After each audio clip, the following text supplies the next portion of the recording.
Hello, and welcome to this week's episode of Views of an Outsider, the Outsider's View from July 5th. If you want to keep up with everything that's going on in the world, but you don't want to drag down your entire life by listening to the news every day, then get the main stories right here once a week, and spend the rest of your time actually living your best life. Let's get right into it. I always start out the first episode of each month by expressing my gratitude to everyone who tuned in last month.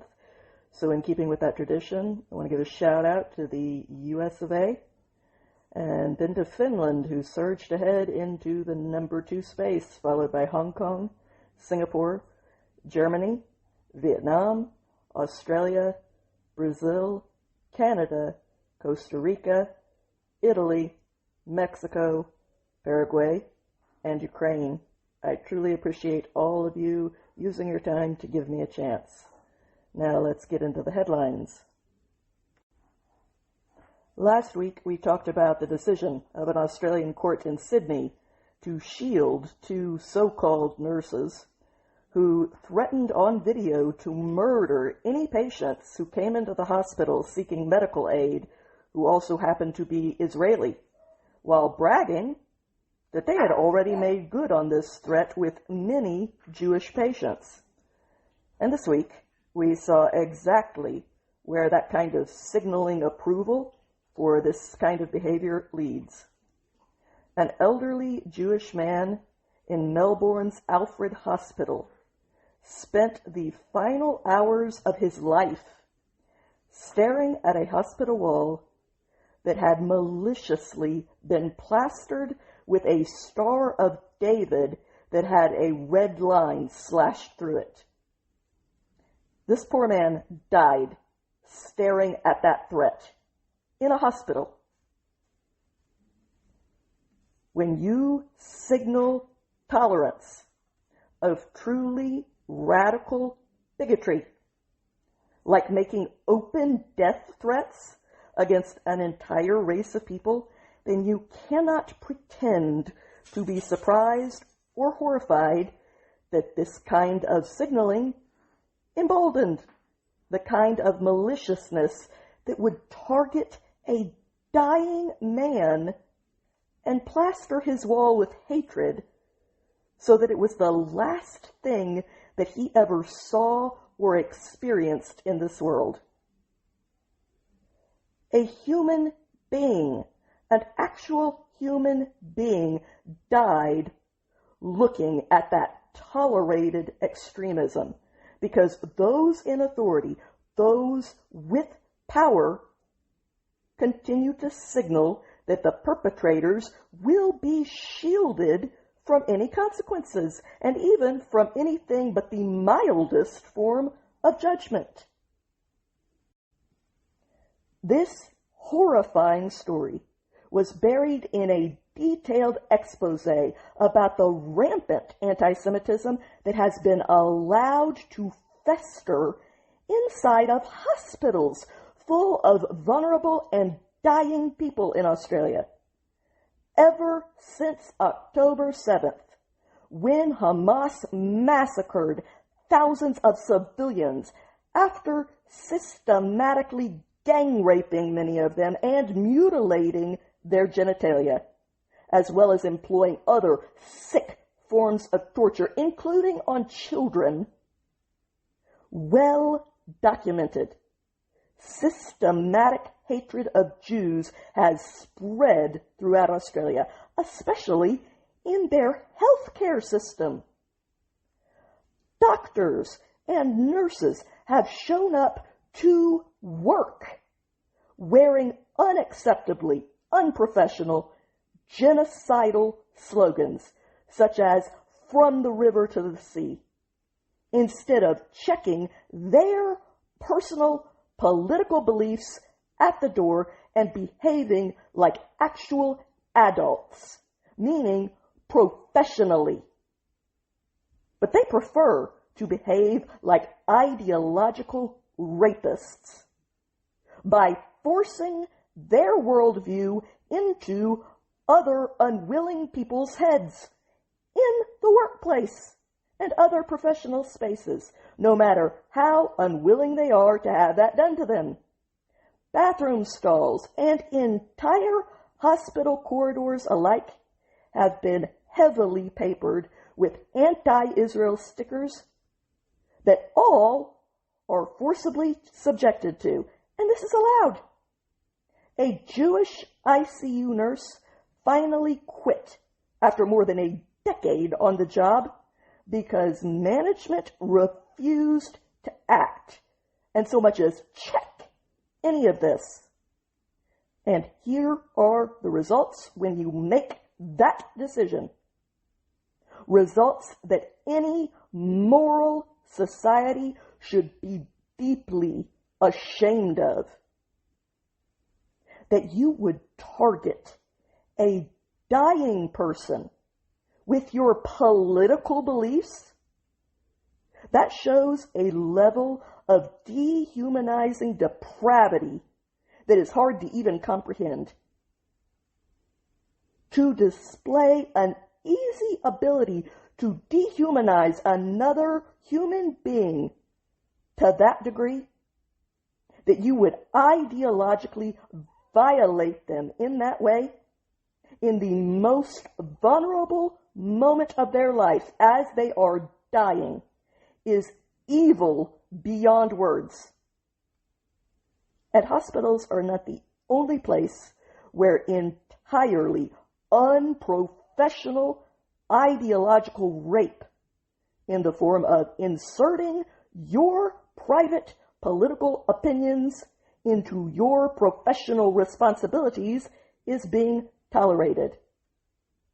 One mother in Melbourne called a suicide hotline after learning that 2 of her own cousins had been murdered in a kibbutz by Hamas.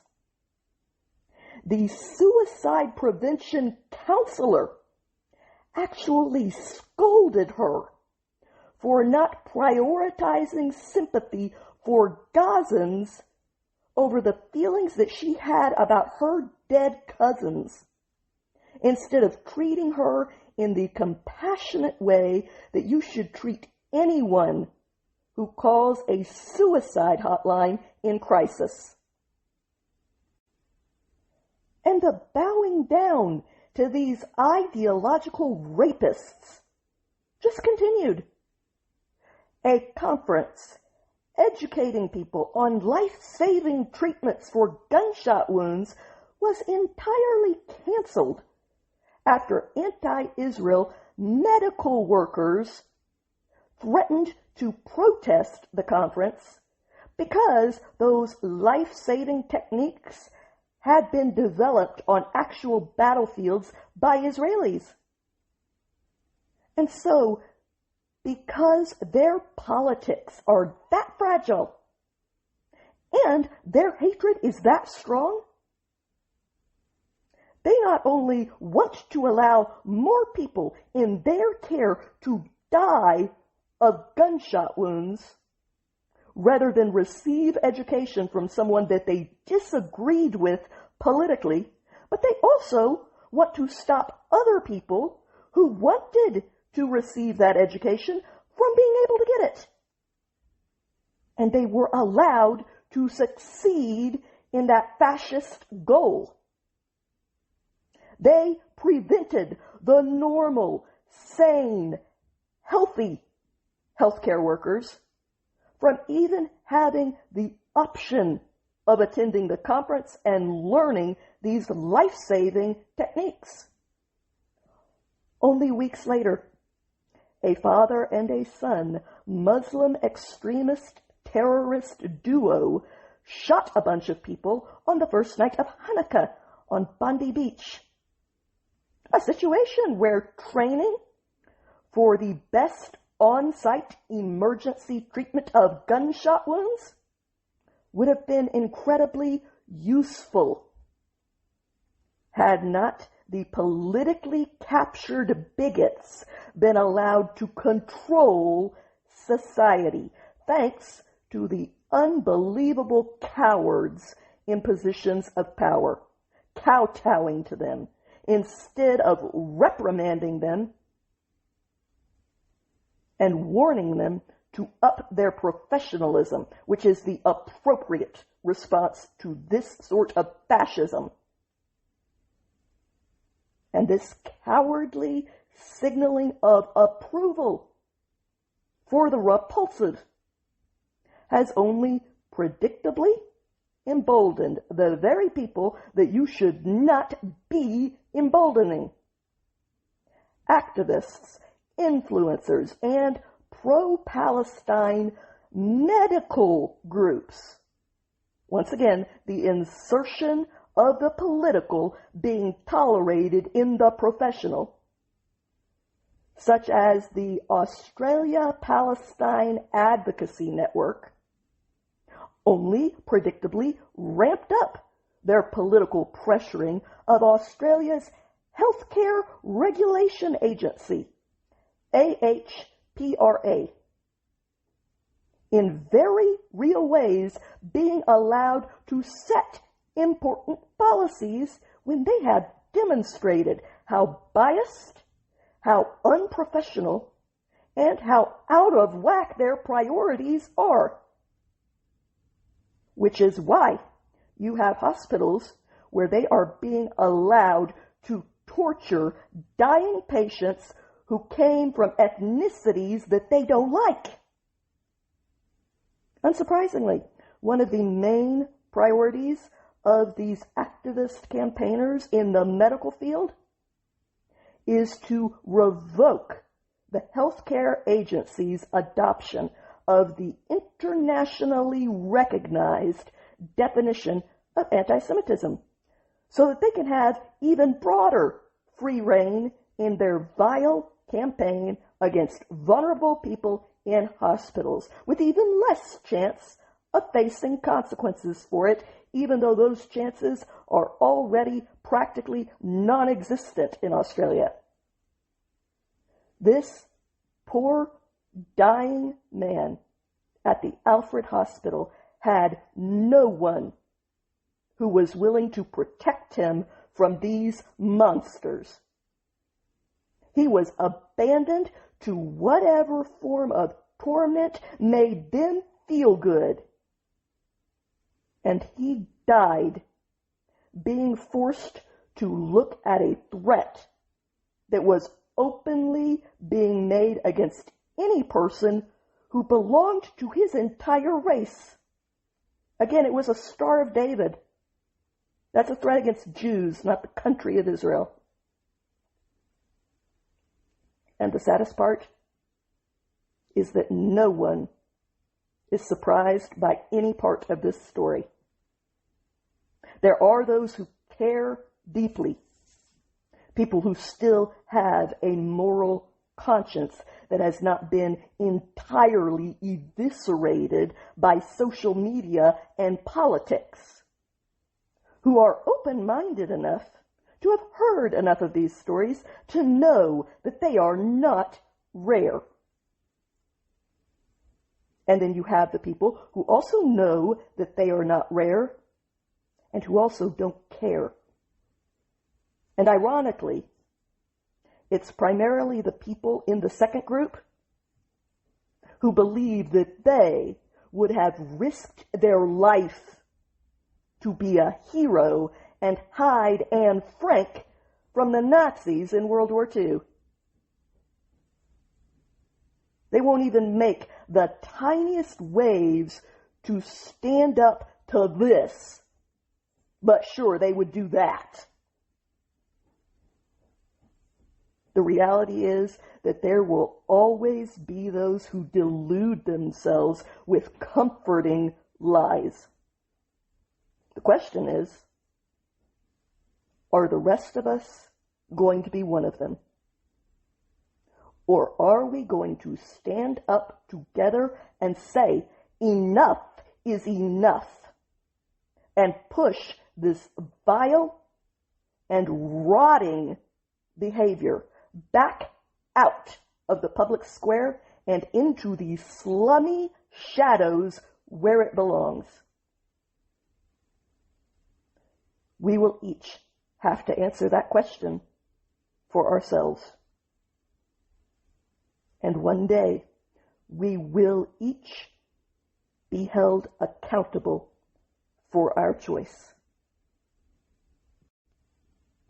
There was terrorizing going on outside of the West as well. A village in Nigeria became the scene of the latest massacre of Christians by Islamist extremists.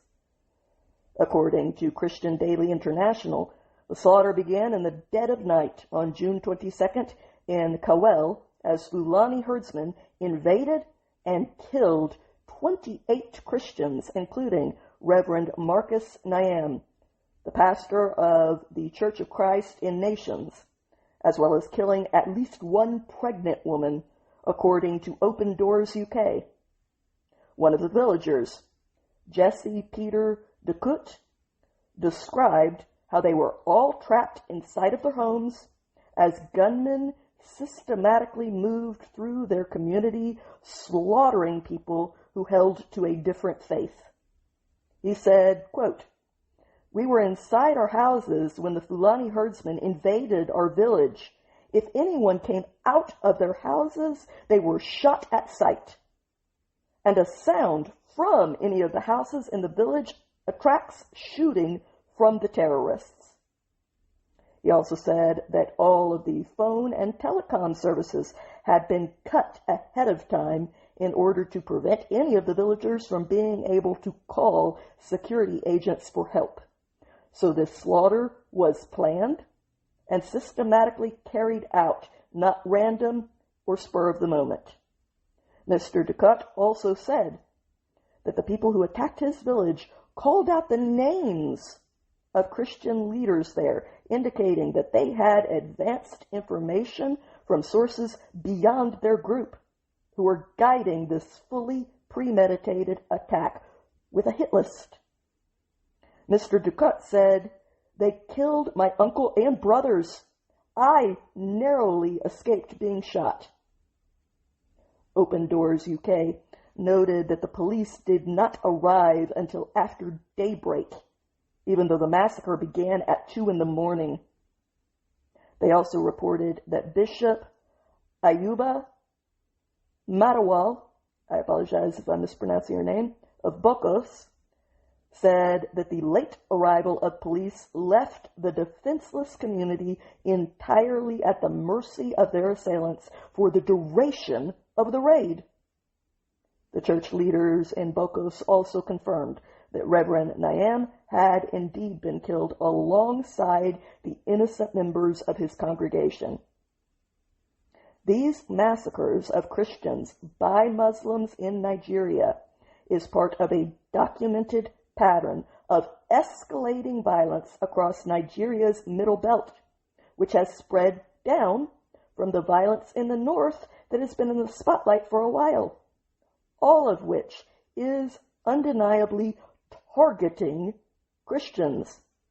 According to the 2026 World Watch list from Open Doors, 3,490 of the 4,849 Christians that were killed for their faith worldwide between October of 2024 and September of 2025 were Nigerian, which means that 72% of the Christians that were targeted and killed worldwide took place in Nigeria. It is also important to note that Christian leaders in the region itself say that these attacks involve Fulani herdsmen that have been radicalized by Islamist ideology, which they use to both justify slaughter against those of other faiths and to seize their farmland as desertification pushes them further south. But the problem is the radicalization by Islamists, because most Fulani people do not apparently hold extremist views, and they are not perpetrating these massacres, and that is important to note. According to a 2020 report from the UK's all-party Parliamentary Group for International Freedom of Belief. It is a radicalized, crusading faction that has adopted the tactics of Boko Haram and ISWAP, the Islamic State West Africa province. And they are the ones responsible for the bloodshed. That report states, quote, "They adopt a comparable strategy to Boko Haram and ISWAP and demonstrate a clear intent to target Christians and potent symbols of Christian identity." Despite the well-known situation here, things only seem to be getting worse, as the violence in the north was not taken seriously and dealt with appropriately. Now, it is not only in the middle of Nigeria as well, but Christian Daily reported that a new jihadist terror group with a radical Islamist agenda, Lukurawa, has emerged in the northwest, and they have advanced weaponry. This new group is affiliated with JNIM, an offshoot of Al-Qaeda that originated in Mali.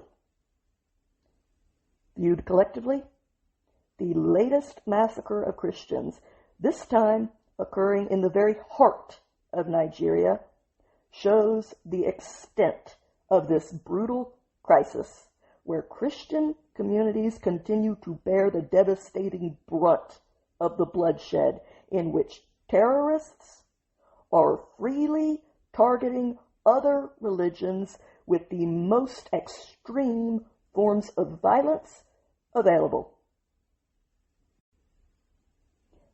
But fortunately, not all leaders remain silent to appease those who are just flat out in the wrong. On Monday night, RFK Jr. did an interview on Fox News, during which he did not mince words about the hypocrisy of selective focus when it comes to causes that are supposedly based on principle, not prejudice. He said quite plainly that if people are concerned about true genocides, then Israel is not the problem. The other countries in the Middle East are. As someone whose own father was assassinated by a Palestinian shooter, RFK Jr. pointed out that Jewish and Christian populations have been erased through ethnic cleansings being thoroughly perpetrated all across Arab nations for decades now, pointing out, in 1948, there were 1 million Jews in the Middle East in the Arab countries. Today, there's about 15,000 left. 20% of the population was Christian. Now it's 5%. In Israel, in contrast, there were 150,000 Palestinians in 1948. Today, there's almost 2 million. That would be more than 13 times as many. 20% of the population. That would be 1 in 5. If Israel wanted to commit a genocide against Palestinians, they could do it in a minute. It's doing the opposite. Palestinian population is growing enormously around Israel. There are no Jews in Jordan. There are no Jews in Gaza. The number of Christians in Gaza has dropped by about 80% over the past 10 years.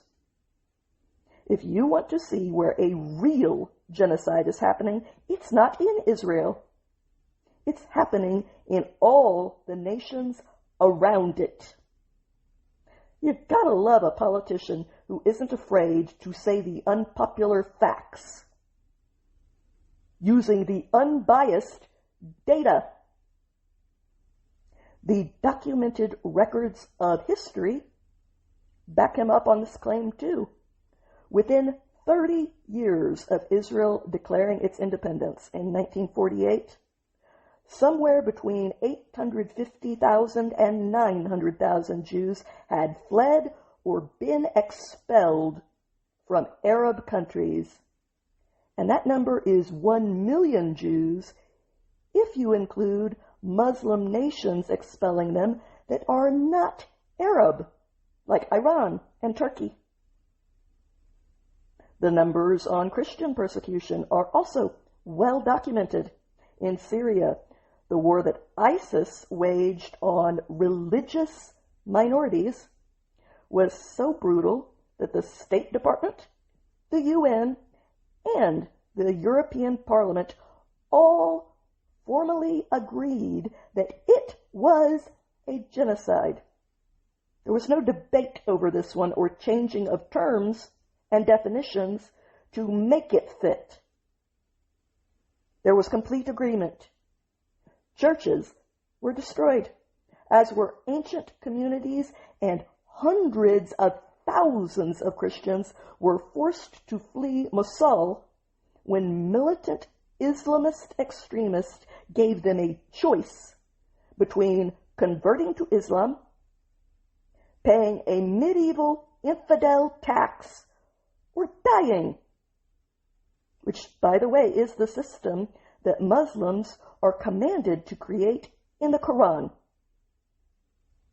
In Iraq, the Christian population has cratered from the 1.5 million that were there prior to the 2003 war to now having only a small sliver of that population left. Save the Children reported that Yazidis fared even worse, writing that the Islamic State of Iraq and Syria, ISIS, killed, captured, and displaced all 400,000 Yazidi people living in Sinjar on the 3rd of August 2014 in a genocide that disproportionately affected children. Yes, nearly 500,000 people in one day. That's a genocide. About 10,000 Yazidis were killed or abducted. Half of all those executed were children, according to a report by multinational researchers in the journal PLOS Medicine. The Coptic Christians of Egypt, one of the oldest Christian communities on earth, have endured a relentless string of attacks, from the 2017 Palm Sunday church bombings that killed dozens of them, to a deadly ambush on a busload of pilgrims that same year, and on and on. Watchdog groups say that one region in Upper Egypt has become a war zone for sectarian violence, with Coptic churches being forced into hiding due to intimidation as they live under constant threats of violence for having a different faith. And in Nigeria, advocacy organizations estimate that more than 37,500 people have died since Boko Haram's bloody crusade kicked off in 2009, with the radicalized Fulani violence that we just discussed adding thousands of more victims onto that number. Violence that everyone, including many human rights groups, agree is chiefly driven by religious hatred, even though Nigerian officials and other observers dispute that entirely accurate but inconvenient reality. RFK Jr.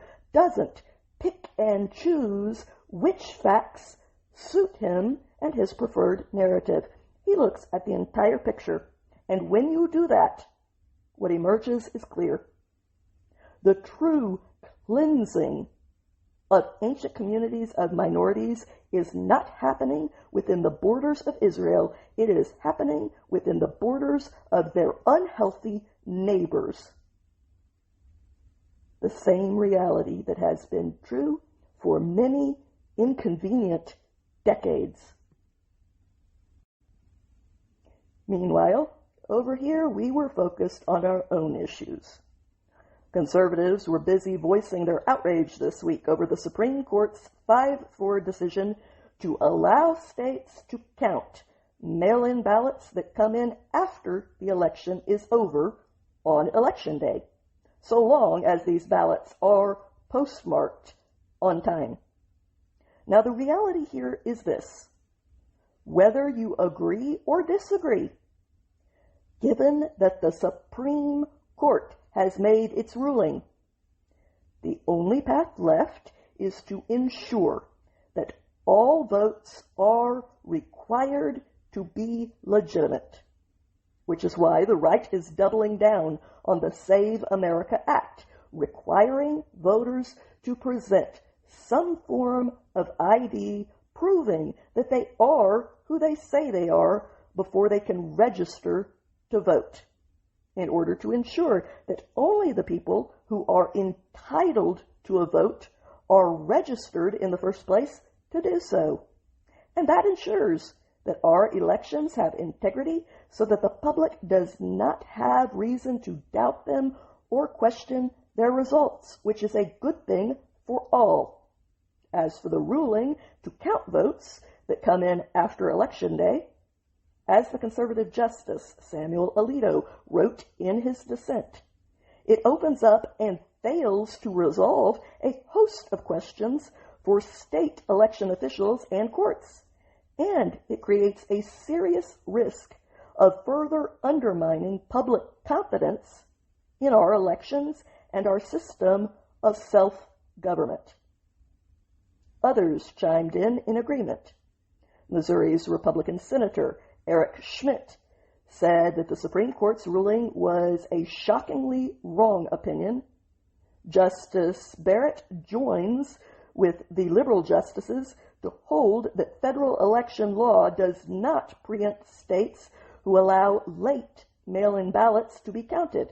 This is terrible for election integrity. Another reason we must pass the full Save America Act. By requiring proof of citizenship to vote, the Save America Act would also add restrictions to mail-in ballots, including ID requirements, of which there are usually none for mail-in ballots. Florida's Republican Congressman Greg Stubb echoed the call for the urgent prioritization of passage of the Save America Act, pointing out, the House already passed the Save Act to fix this. The Senate filibuster is the only thing standing in the way. Nuke it.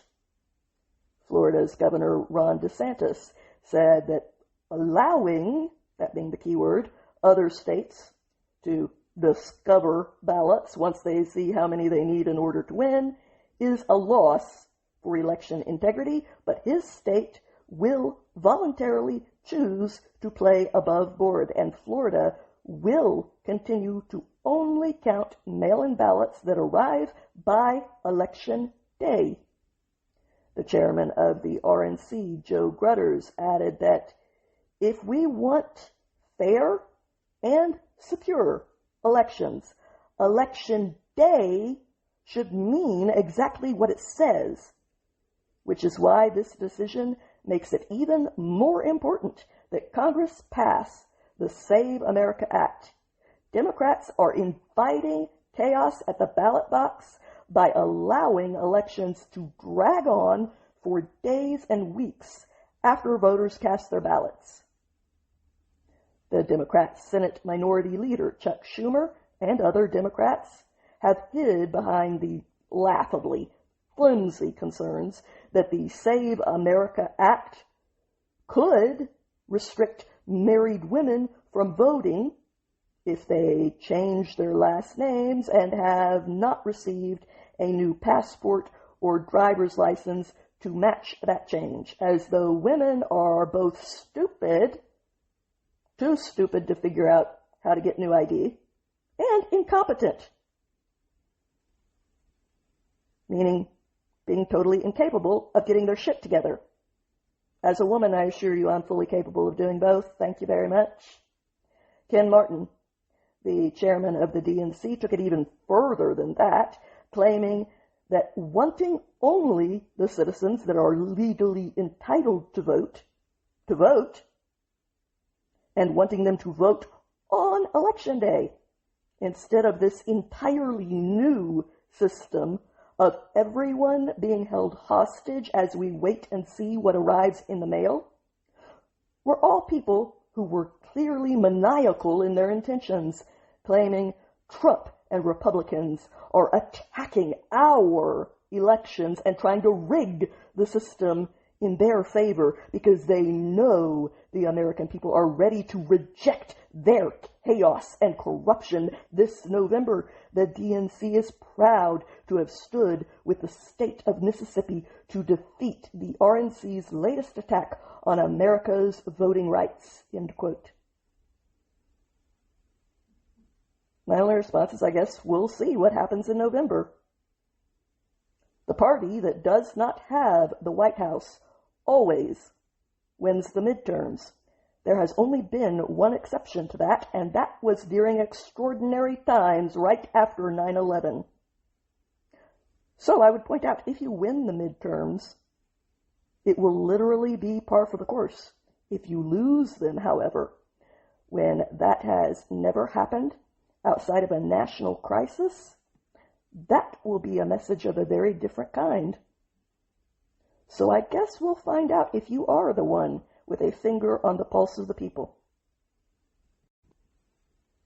In the meantime, the next day, on Tuesday, the Supreme Court issued another ruling that each state does have the constitutional power to ban biological men from participating in biological women's categories in sports if they choose to. That ruling was written by Justice Brett Kavanaugh and joined by the other conservative justices, in which the Supreme Court decided that Title IX does give schools the right to set their eligibility terms for women's and girls' sports, including basing those requirements on the fixed realities of biological sex, and that doing so is not discrimination, and they cannot be forced to conform to other people's gender ideology. Justice Kavanaugh wrote, quote, "They may determine the eligibility for women's and girls' sports based on biological sex. The Constitution and Title IX do not require an overhaul of women's and girls' sports throughout America." The liberal justices, Sonia Sotomayor, Elena Kagan, and Ketanji Brown Jackson, who famously did not know what a woman was because she is not a biologist, agreed with parts of that majority opinion and dissented on other parts. Meanwhile, more than half of the states in this country have already created their laws to protect female sports and intimate places like the locker rooms, and they will now be able to keep those laws as the Supreme Court upheld each state's individual right to create those bans. And they deferred the question of whether Title IX requires states to prohibit transgender athletes from competing outside of their biological category against women under Title IX's explicit purpose of equal rights for women until another day. For the gender activists and the left-wing politicians who chose to champion them, both of whom chose to push this unpopular fight all the way to the Supreme Court, the ruling that they got back is a crushing blow, but one that roughly 80% of the population agrees with. And this is a democracy. The activists and their politicians were specifically fighting Idaho's 2020 first-of-its-kind law, known as the Fairness in Women's Sports Act, which bans male transgender students from competing on girls' and women's sports teams, in schools from the elementary level up through college. They were also challenging West Virginia's 2021 law, the Save Women's Sports Act, which bans male transgender individuals from competing on women's and girls' sports teams in public secondary schools and colleges. They are still allowed to compete in lower schools. At the time, ahead of the oral arguments, West Virginia's Attorney General, John McCuskey, said, "The reason that we are here is because Idaho and West Virginia passed common sense laws that delineate the athletic playing fields in our states between the sexes." Riley Gaines, the University of Kentucky swimmer, who became publicly known for speaking out after being forced against her will to compete against a mediocre male swimmer from the University of Pennsylvania, Leah Thomas, who was allowed to take wins away from women just because he couldn't begin to cut it and compete with the men, said, "I'm pissed off that we've reached a point where we seemingly have an entire political party who has diminished and erased our rights as women. That's exactly what this is. Don't let them frame it any other way." While the Supreme Court's new ruling stops short of requiring states to separate sports teams based on biological sex, it at least allows them to do so. As Riley pointed out, we are fighting for the bare minimum here. Can we allow ourselves to be vulnerable in an intimate area of undressing, such as a locker room, without having to fear a man walking into that space? Can we do those things? The nation's highest court says we can. Debate over. Next question. That same day, the Supreme Court also ruled 6-3 or 5-4, depending on how you read it, to permanently block President Trump's executive order, which restricted birthright citizenship to only those who are in the country legally, dealing a significant blow to the best and nicest way to end immigration problems by removing the sugar that brings bad actors here. As Justice Alito had said, United States citizenship is precious. Anyone who has attended a ceremony where citizens are naturalized can see that message on the faces of those who take the citizenship oath. Before saddling the nation with a medieval rule, we had better be certain the Constitution requires it. But the majority disagreed with that appropriate standard. Their ruling was authored by Chief Justice John Roberts, in which the Supreme Court held that all children that are born inside the United States to any parents, even if they are here in defiant violation of our laws, or even if they are only temporarily present as tourists, are subject to the jurisdiction of the United States and are therefore citizens at birth under the 14th Amendment. Justice Roberts wrote, quote, "Citizenship, then and now, was the right to have rights, to freely participate in our political community. The framers of the 14th Amendment extended that promise to every freeborn person in this land. We keep that promise today," end quote. Now, that is just not true. Not a word of it. Think about it. There are already rights that non-citizens have here. So citizenship is not something that is owed to all as the foundation of the right to have any rights. The founders started out with votes only being available to white, male landowners. Slaves were excluded, women were excluded, white men who did not own property were excluded. So the idea that they intended for everyone who was inside of our borders to have a vote is something that cannot be backed up. It is entirely ahistorical. And as for the 14th Amendment, it was ratified in 1868, 3 years after the end of the Civil War. It was enacted by our forefathers with the clear, specific intent to guarantee citizenship for former slaves and their children who were all being denied citizenship on the grounds that their parents had never been given citizenship, even though they had been here for generations and were clearly Americans. And even then, the 14th Amendment set up exceptions for children of foreign diplomats and babies that were born to enemies during an invasion, neither of which were subject to the jurisdiction of the United States, even though they were born inside of the borders of the United States, and both of whom had their lack of right to citizenship based on the status of their parents, setting a clear precedent for the framers of the 14th Amendment's true intent, not Robert's fictional PC one.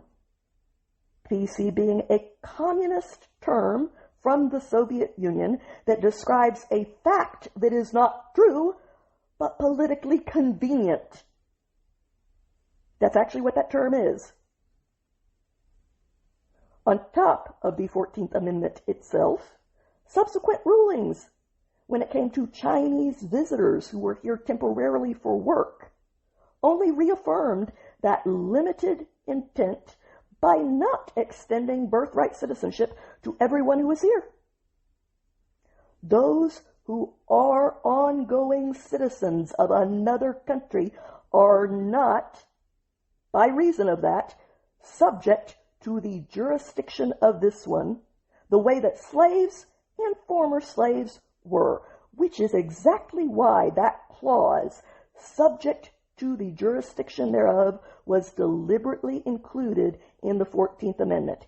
If it means what you claim it means, it would have just said, if you're born here, you're a citizen, and it would have left out the part about subject to the jurisdiction thereof.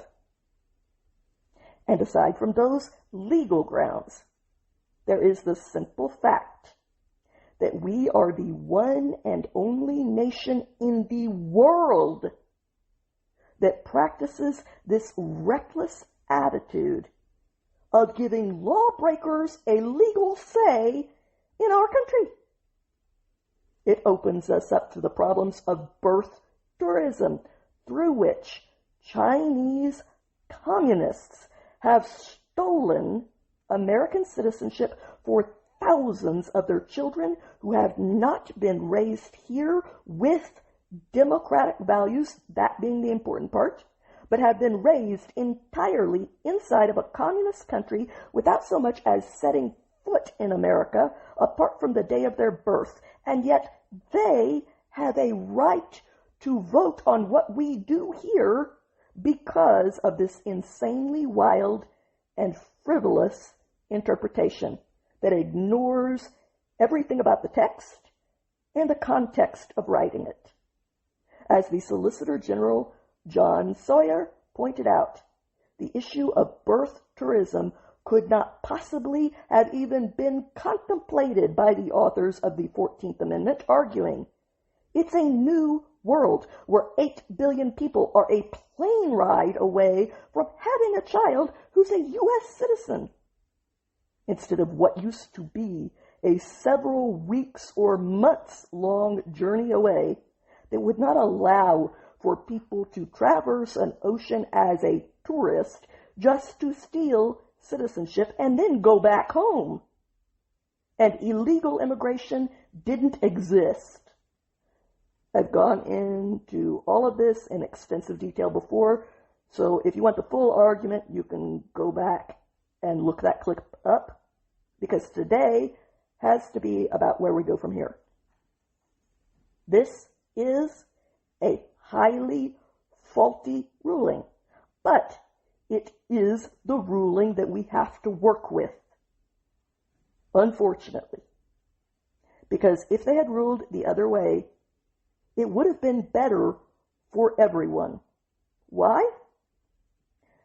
Because now we are going to have to be super harsh on immigration in order to keep illegals from getting in order to keep pregnant tourists out, so that citizenship, and eventually our country through citizenship, is not stolen by people who have never even lived here. It means that we are going to have to get more aggressive on getting illegals out before they have children here, etc., all of which is unfortunate. But that is the only option that they have left us with, unfortunately. If this ruling had gone the other way and removed part of the bad incentives, then we would have been able to afford the luxury of being less harsh on other immigration measures. Now we have no choice, because that is the only option left open to those of us who are unwilling to commit cultural murder-suicide. As for the other judges, Amy Coney Barrett agreed with the 3 liberal justices and voted with them, and Brett Kavanaugh concurred in part and dissented in part with the majority ruling, which is why it can be counted either way. He disagreed with the court's opinion that Trump's executive order violated the 14th Amendment, but he argued that the order did violate other federal statutes, primarily holding to the opinion that only Congress can enact new exceptions to birthright citizenship for children that are born to illegal foreigners or to temporary tourists, which may be true. It depends on whether these are new exceptions or merely the correct interpretation of the existing legislation. Justices Clarence Thomas, Samuel Alito, and Neil Gorsuch dissented entirely. Justice Thomas wrote, "The court has repurposed the 14th Amendment to protect its own set of preferred rights that the Reconstruction Congress never contemplated, and that cannot find support in its text. Today, the court does so again by recognizing a constitutional right to citizenship for the children of all foreign birth tourists and illegal aliens." That is true. And yet, Tuesday's ruling ends the matter, unless Congress passes a law, necessitating, unfortunately, harsher crackdowns from here on out. That's the only choice you've left us with this ruling. Last week, Stephen Miller, the White House Deputy Chief of Staff, pointed out, if this country doesn't, one way or another, end birthright citizenship, this country doesn't have a future. Citizenship has to be sacred and precious. And as we stand here on the 250th anniversary of America's founding, the idea that we wouldn't have in this country respect and sanctity for citizenship, for the voting franchise, is such an insult to generations of Americans who spilled their blood for our freedom. Yet the path where this could have been fixed by sane and historically sound interpretations of the 14th Amendment has been removed. And now, very strict immigration policies, very strict tourism policies, and very unbending immigration enforcement is the only option that they have left us, because surrender and failure in preserving this last refuge of liberty is not an option. As if to illustrate all of that, on Monday, a Mexican citizen, 38-year-old Efrain Zuniga Garcia, pled guilty to smuggling thousands of illegal foreigners into the United States of America, including smuggling in high-risk illegals from Islamic countries with serious problems when it comes to radical and bloody terrorism.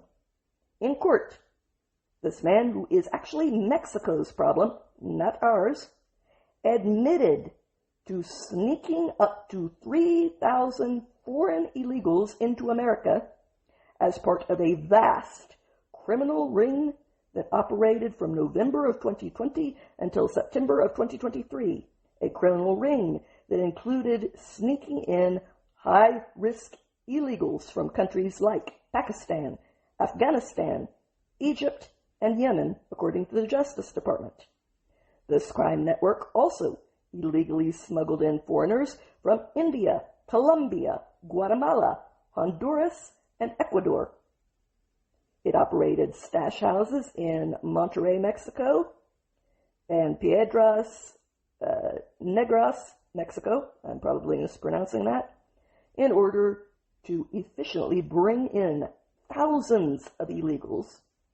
And it was operating at the exact same time, it's worth noting, that Border Patrol agents experienced a shocking spike in the number of people on terror watch lists that they were encountering along the open border that Joe Biden created and oversaw and refused to close down. According to the Justice Department, Zuniga Garcia's part was to run the stash house in Monterrey, where he also coordinated the transportation of the illegals by turning them over to highly dangerous coyotes who would actually bring them across the treacherous Rio Grande and into the United States. So in September of 2023, he was charged with conspiracy to bring an alien into the United States and 3 counts of actually bringing an alien into the United States in exchange for pay. This was not altruistic. It was for money, lots of it. Zuniga Garcia admitted his guilt and pled guilty to both counts. He faces a mandatory minimum of 3 years in prison. Several of his co-conspirators have already been sentenced to prison as well, including Enel Edel Mieja Zuniga and Monica Hernandez Palma. Mieja Zuniga, an illegal from Honduras, who lived in San Antonio, Texas, was sentenced to 10 years behind bars last July after being convicted of directing this massive human smuggling operation. These are human traffickers. I will not frame it any other way. Go listen to some of the interviews from Border Patrol who stood on our side of the border watching them rape 8-year-old girls on their side of the border in payment. And our guys couldn't do anything about it because that was technically happening in Mexico. The U.S. Attorney for the Western District of Texas at the time, Justice Justin Simmons, said in an effort to satisfy his greed, Mieja Zuniga facilitated the illegal movement of thousands of Middle Easterners into the United States. His actions put our national security at risk. A truth that cannot be overstated. After the flood of unvetted illegals during the Biden administration, including all sorts of terrorists committing crimes here that we've seen on the news, as well as at least 400 people who were on terrorist watch lists being discovered, who came in during his time in office, according to the findings of the House Homeland Security Committee. Security concerns continue to be a primary reason for attempts to responsibly clean up the irresponsible mess made by others. And speaking of being responsible, just for comparison, from 2017 until 2020, only 14 individuals on the terrorist watch list were apprehended at the border, according to the same committee, as compared to 400 during 3 years under Biden. And during that same time, there were also at least 2 million illegals who were known gotaways that successfully entered the country, and we have no idea who they are. So they might be terrorists too, especially given that everyone was being let in at the time, even if they were caught entering the country illegally. So the only reason to run from the authorities who had goodie bags to welcome you with and plane tickets to a city of your choice to hand out to you is if you were a really bad guy. At least 2 million of those. But we were not the only people paying the very real price for irresponsible decisions by governments. Last Wednesday, more than 1,200 people died in France. The next day, another 1,400 people died. On Friday, another 1,400 people died. The normal daily death count in France is around 900 people a day. So this is somewhere between an additional third on top of the norm to more than half as much again on top of the norm. The deadly situation in France is so bad that the mortuaries in Paris are turning the dead away because they are full and there's nothing they can do. So what is causing the surging body count? One thing: a lack of air conditioning due to extremism on the part of climate activists who are willing to let real people die in order to theoretically soothe their fears, even though the results don't actually do that either. And while their elderly citizens die of heat stroke in the ovens that are their homes and apartments, the French government just prioritizes virtue signaling on the climate above keeping vulnerable human beings that depend on them alive. And they do this even though outsourcing their productivity actually raises the global carbon emissions.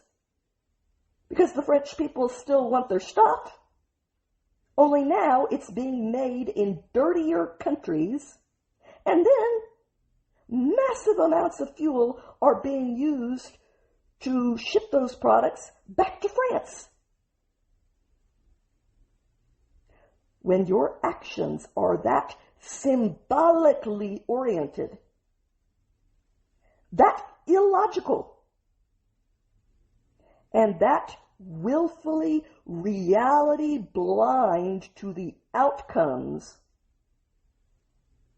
it is not actually concern about the climate, or you would be doing what is best for the climate. And that's not outsourcing. Which means that what this is a cult.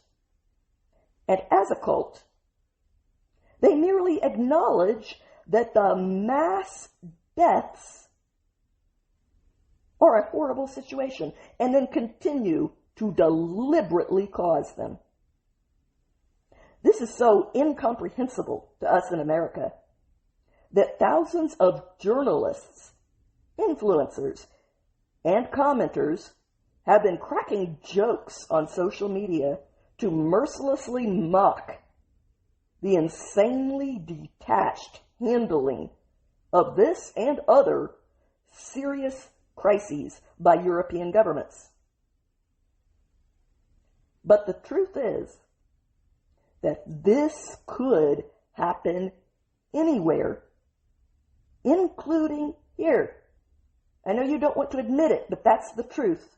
This is what happens when you coddle the fragile and the unreasonable in your society, give them the spotlight, validate their craziness, and turn over power to them by electing people that go out of their way to cater to the most radical activist elements in society instead of focusing on the balanced and rational people in the middle.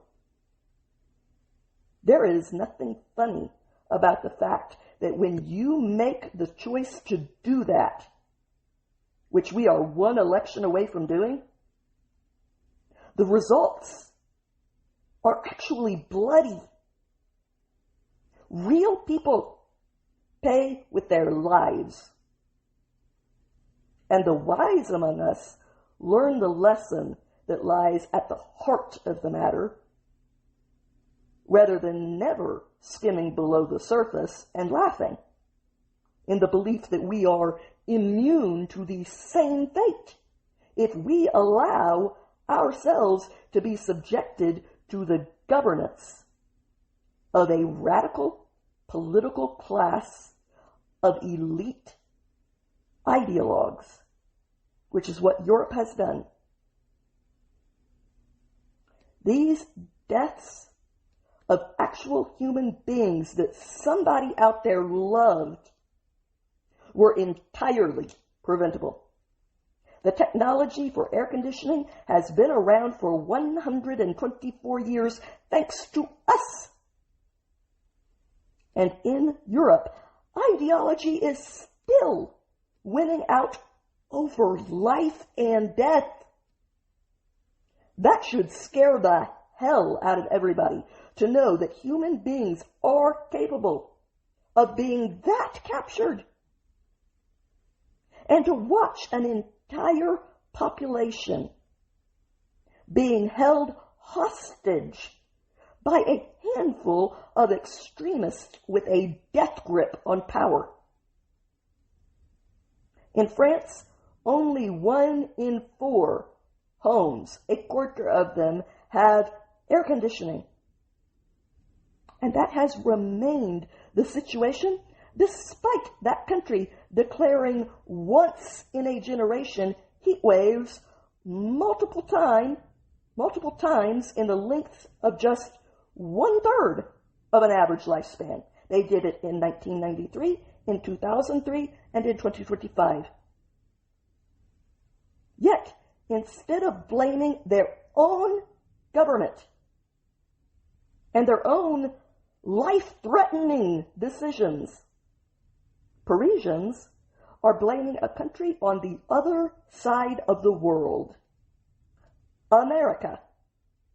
The deputy mayor of Paris, Audrey Pulvar, had a bit of an outburst on Instagram this week, during which she angrily and nasally declared that the United States bears a significant amount of responsibility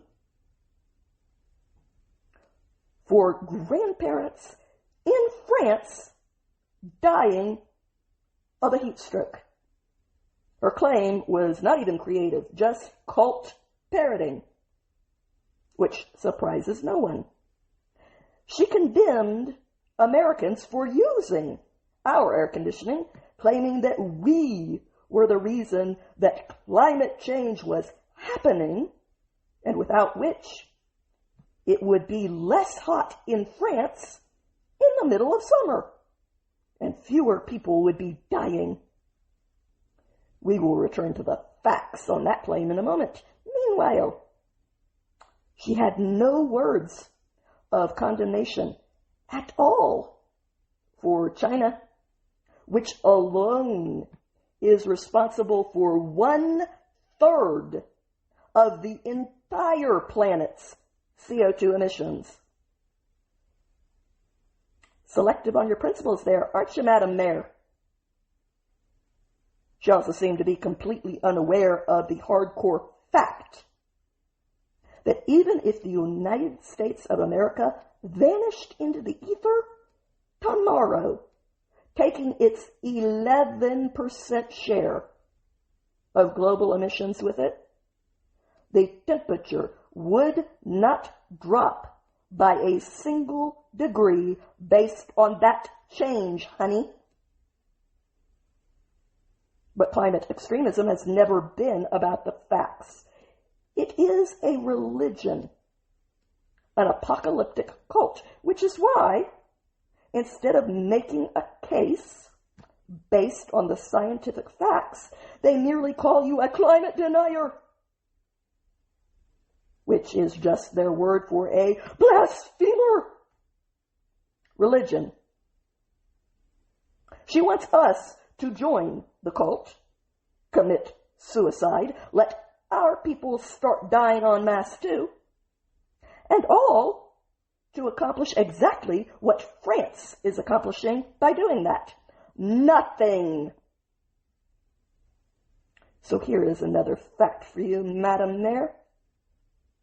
Residential air conditioning in the United States accounts for roughly 3% of our total emissions.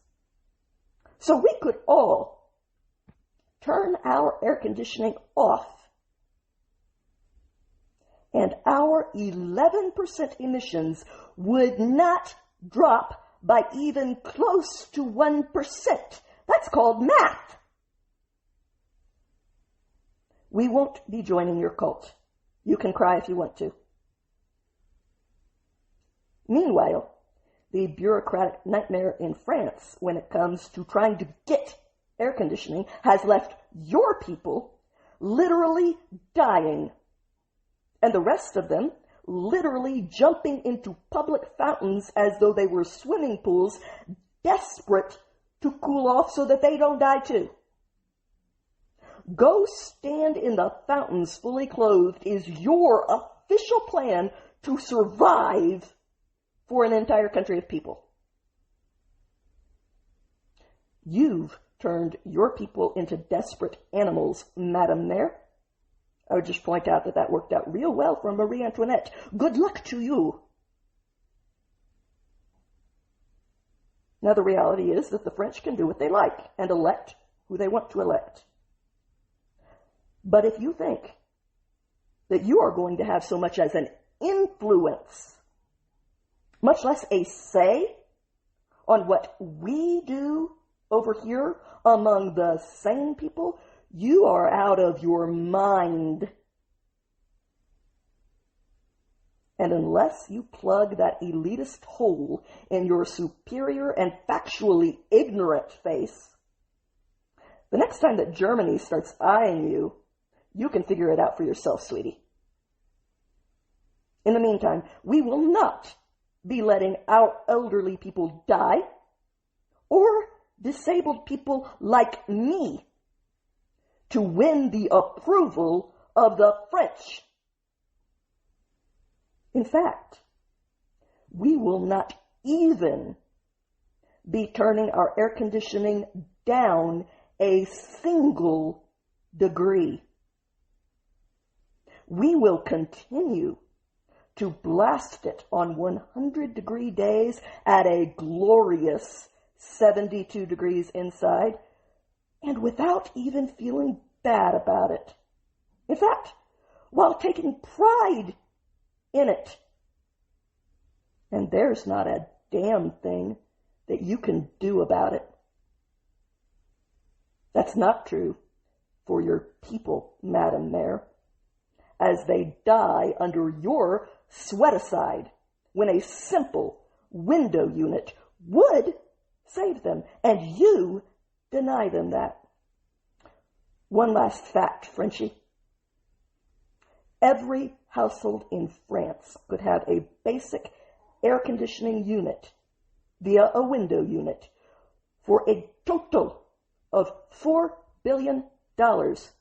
This year alone, you have earmarked $41 billion for so-called green spending that raises the global emissions via outsourcing.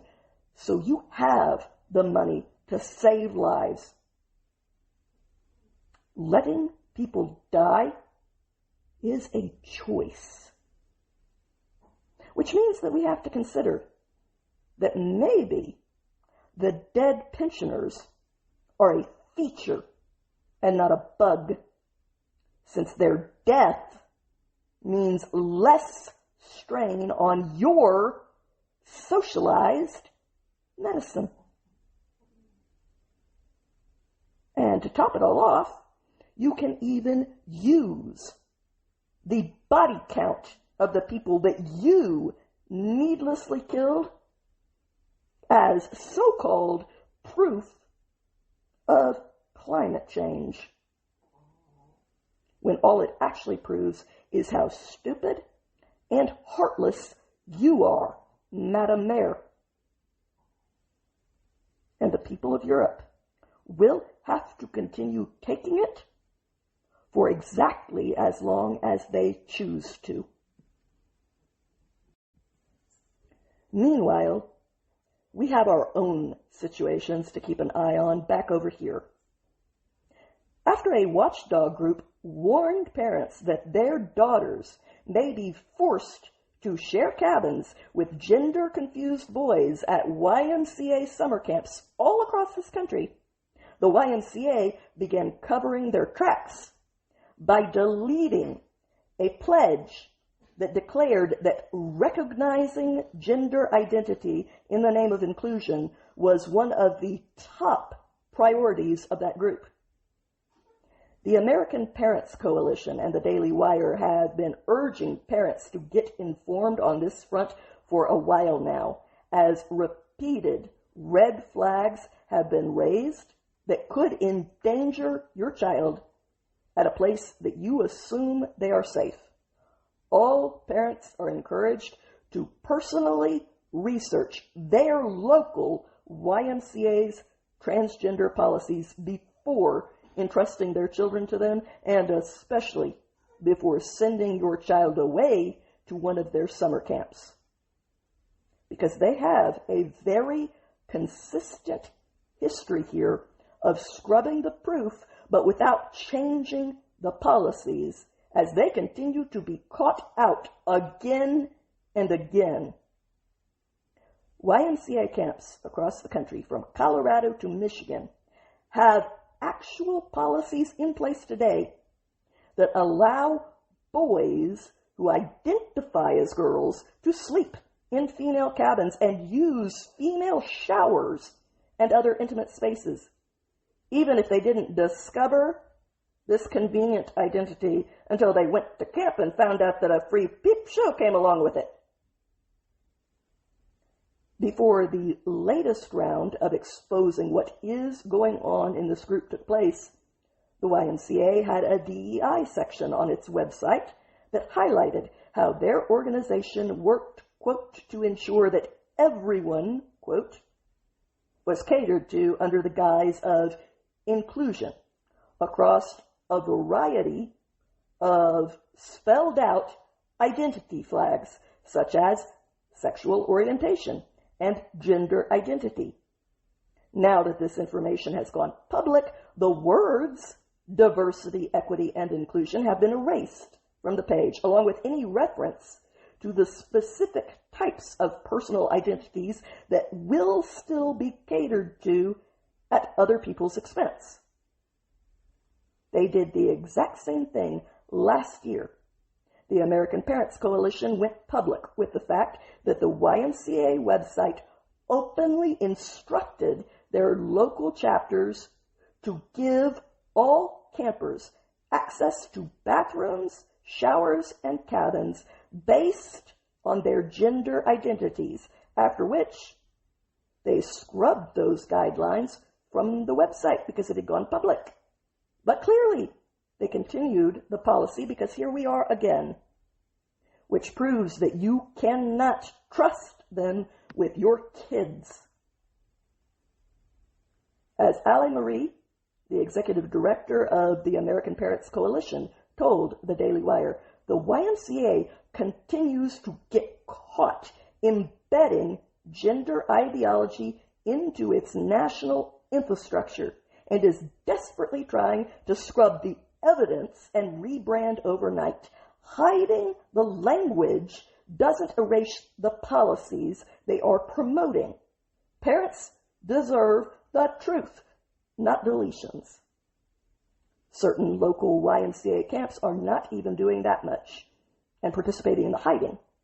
Some of them, such as the Sherman Lake YMCA in Michigan, continue to post policies that declare that they will house campers based on gender identity and that they will hide a child's gender identity from their parents and caregivers unless the child gives them express consent to share that private information.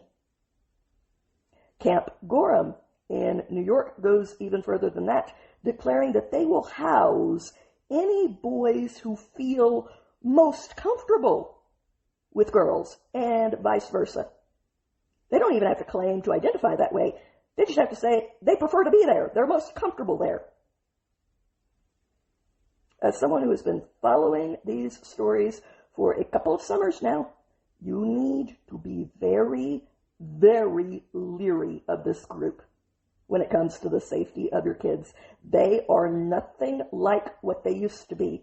They just coast off of that image and count on you taking it for granted. And speaking of dangers to kids, 36-year-old Samuel Flores de Dios came into our country illegally in 2005, and he was deported back to Mexico. He snuck back in illegally at some point, where, according to the Justice Department, he repeatedly sexually abused a victim who was under the age of 13 years old. He did this in a rented bedroom where he had set up several different cell phones to film his sexual abuse of this poor child from all angles. One of the many videos that were made of this persistent sexual abuse showed him allowing a second man to also sexually abuse this poor child. On June 24th, he was sentenced to 30 years in prison for producing child sexual abuse material, otherwise known as child pornography, after which he will theoretically be on parole for the rest of his life and have to register as a sex offender.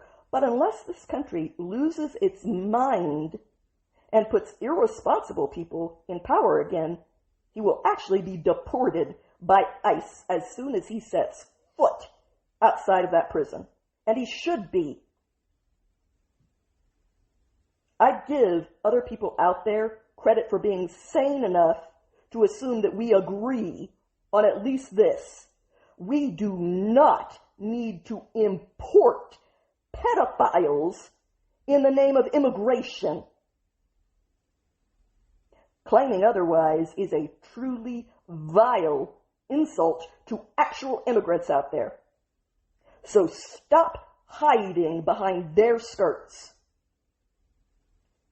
Thankfully, according to the Richmond Times-Dispatch, authorities in Spotsylvania County, Virginia, learned about the abuse that this illegal was perpetrating during a visit by a deputy on April 8th.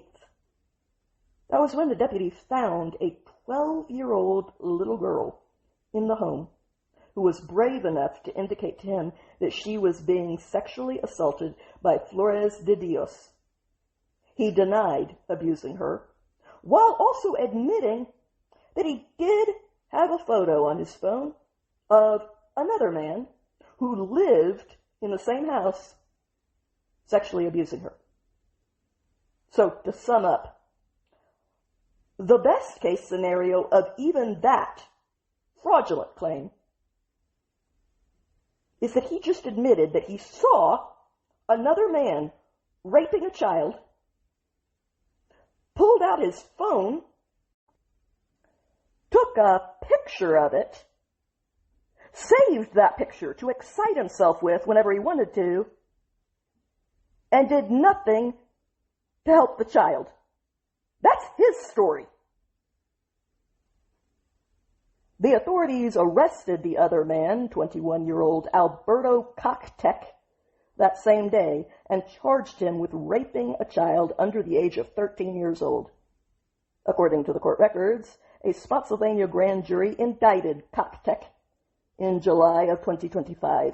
His case remains ongoing, but in November of 2025, Flores de Dios pled guilty to a local charge of possessing child pornography for the photo that he admitted to having. That plea agreement resulted in a 1-year prison sentence. And then apparently they found the tapes, proving the little girl's original accusations to be true. The Department of Homeland Security is pledging to deport Flores de Dios whenever he is released from prison, and they lodged a detainer to that effect in January as part of the removal process. The Assistant Secretary for that department, Lauren Biss, promised, once his sentence is complete, we will remove him from our country so that he can never harm another innocent child.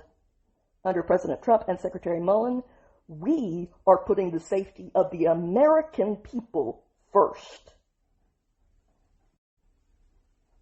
And while we are already on the subject of very real consequences to these policies, on Wednesday, during a press conference, the Justice Department announced that 8 people who crossed our open border under Biden and who are apparently members of the incredibly dangerous Venezuelan prison gang Tren de Aragua were also charged in some truly heinous murders here in the United States. In one of these cases, according to Ryan Raybould, the U.S. Attorney for the Northern District of Texas, 5 alleged Tren de Aragua members, including a high-ranking member, kidnapped a man, along with his 13-year-old daughter and his 12-year-old nephew, in the middle of the night on August 24th, 2024, outside of Dallas, Texas. Prosecutors say that these accused gang members zip-tied the hands of all of the victims, including the children, and demanded ransom money from the adult. When the kidnappers realized that he wasn't wealthy enough to pay them what they wanted, they pulled the car over and tried to force him to jump off of a bridge. He refused to commit suicide, and one of the alleged Tren de Aragua members shot him execution style in front of his children. Later, the Farmers Branch Police Department found that man's body on the side of the road with a gunshot wound between his eyes. 3 of those 5 suspects are already in custody for other crimes, and another one is being held for crimes in Colombia. There was a separate case in Chicago in which, according to Andrew Botros, the U.S. Attorney for the Northern District of Illinois, 3 alleged Tren de Aragua gang members grabbed a man as he was walking by a park. They shoved him into a car and took him to an apartment. Then they tied his wrists behind his back and held him against his will for 3 terrifying hours. According to prosecutors, they eventually took their victim to an abandoned building where they shot him multiple times in the head and body. They left the corpse face down in the bathtub of an abandoned unit. The victim's mother called the police the next night, asking for a wellness check at the abandoned building, saying that the co-conspirators had told her that was where he was. When police arrived, they found the man's body with his hands still bound behind his back. To top it all off, one of the accused Tren de Aragua members, who apparently did that, was out on bail in Chicago for separate crimes, thanks to their reckless crime policies and their even more reckless sanctuary policies. I would only point out, it's you, the people of Chicago, who are paying for the decision to elect these people. Food for thought. Meanwhile, according to the Justice Department, all 8 of the accused Tren de Aragua members that were the focus of Wednesday's announcement crossed the border between December of 2021 and April of 2024, when record numbers of illegal, unvetted, and therefore unsafe foreigners were entering the United States.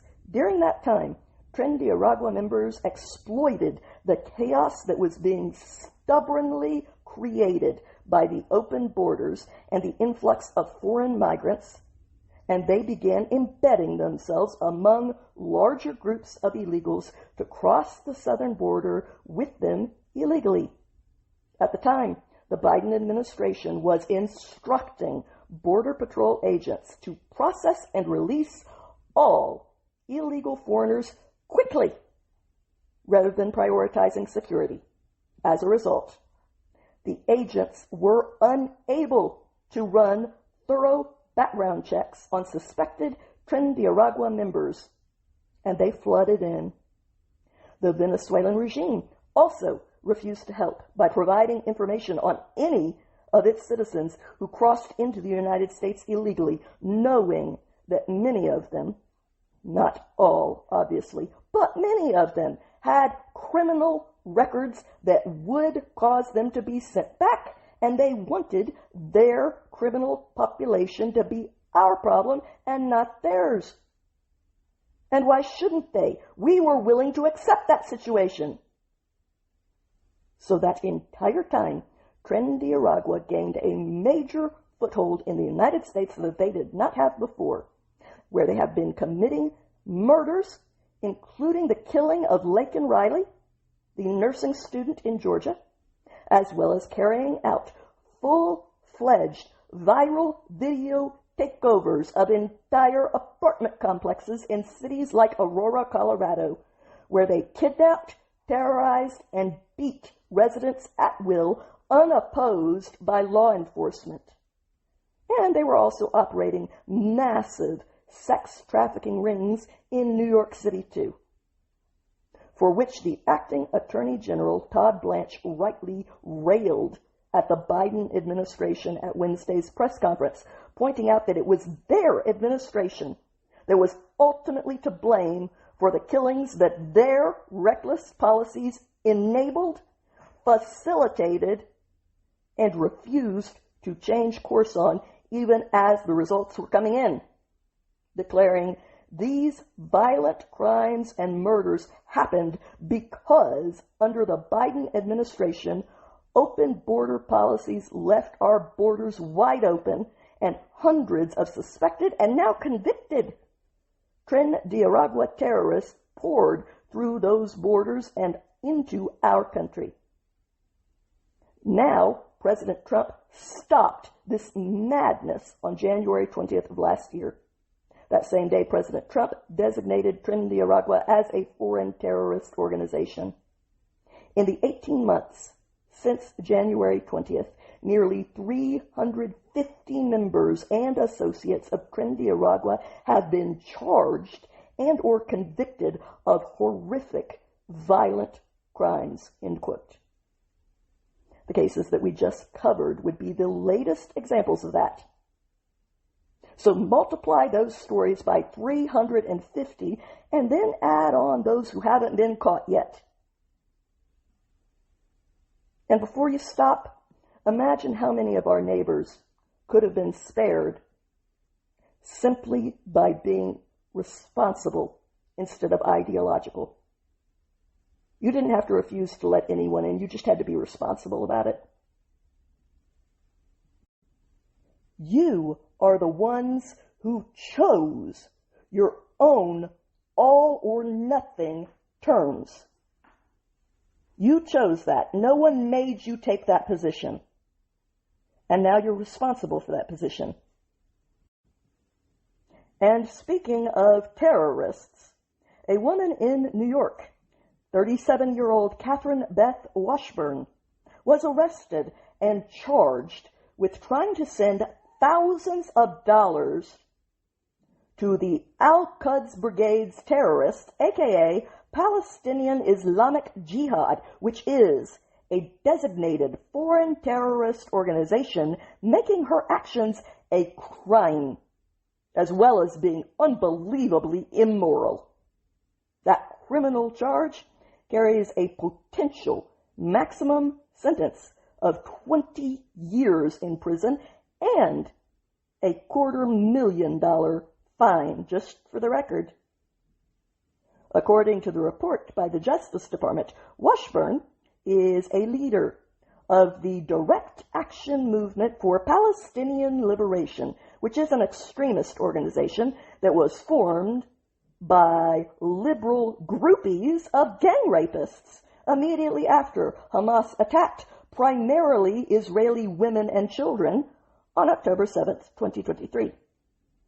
Direct Action Movement for Palestinian Liberation, DAMPL, rejects even the pretense of promoting peaceful protests and engages in what they call direct action, which, based on what they have perpetrated, translates into sabotage and property destruction in support, supposedly, of the Palestinian cause and against any entities that these radicals even vaguely associate in their ignorance with Israel.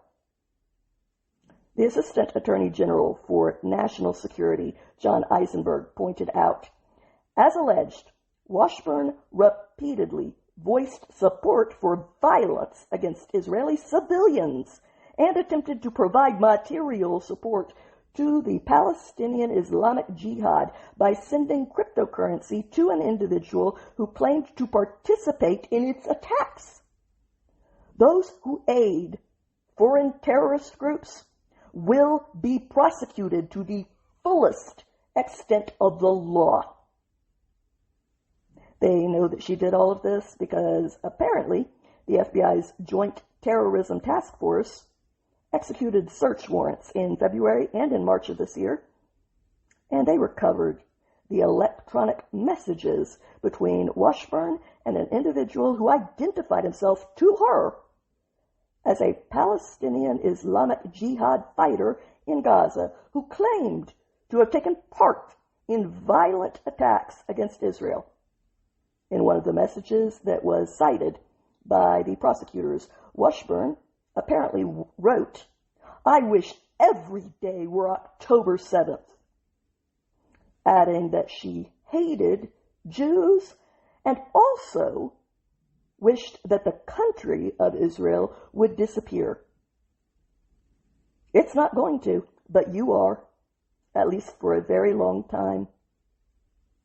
And whoever comes out won't be the person who went in. I can promise you that.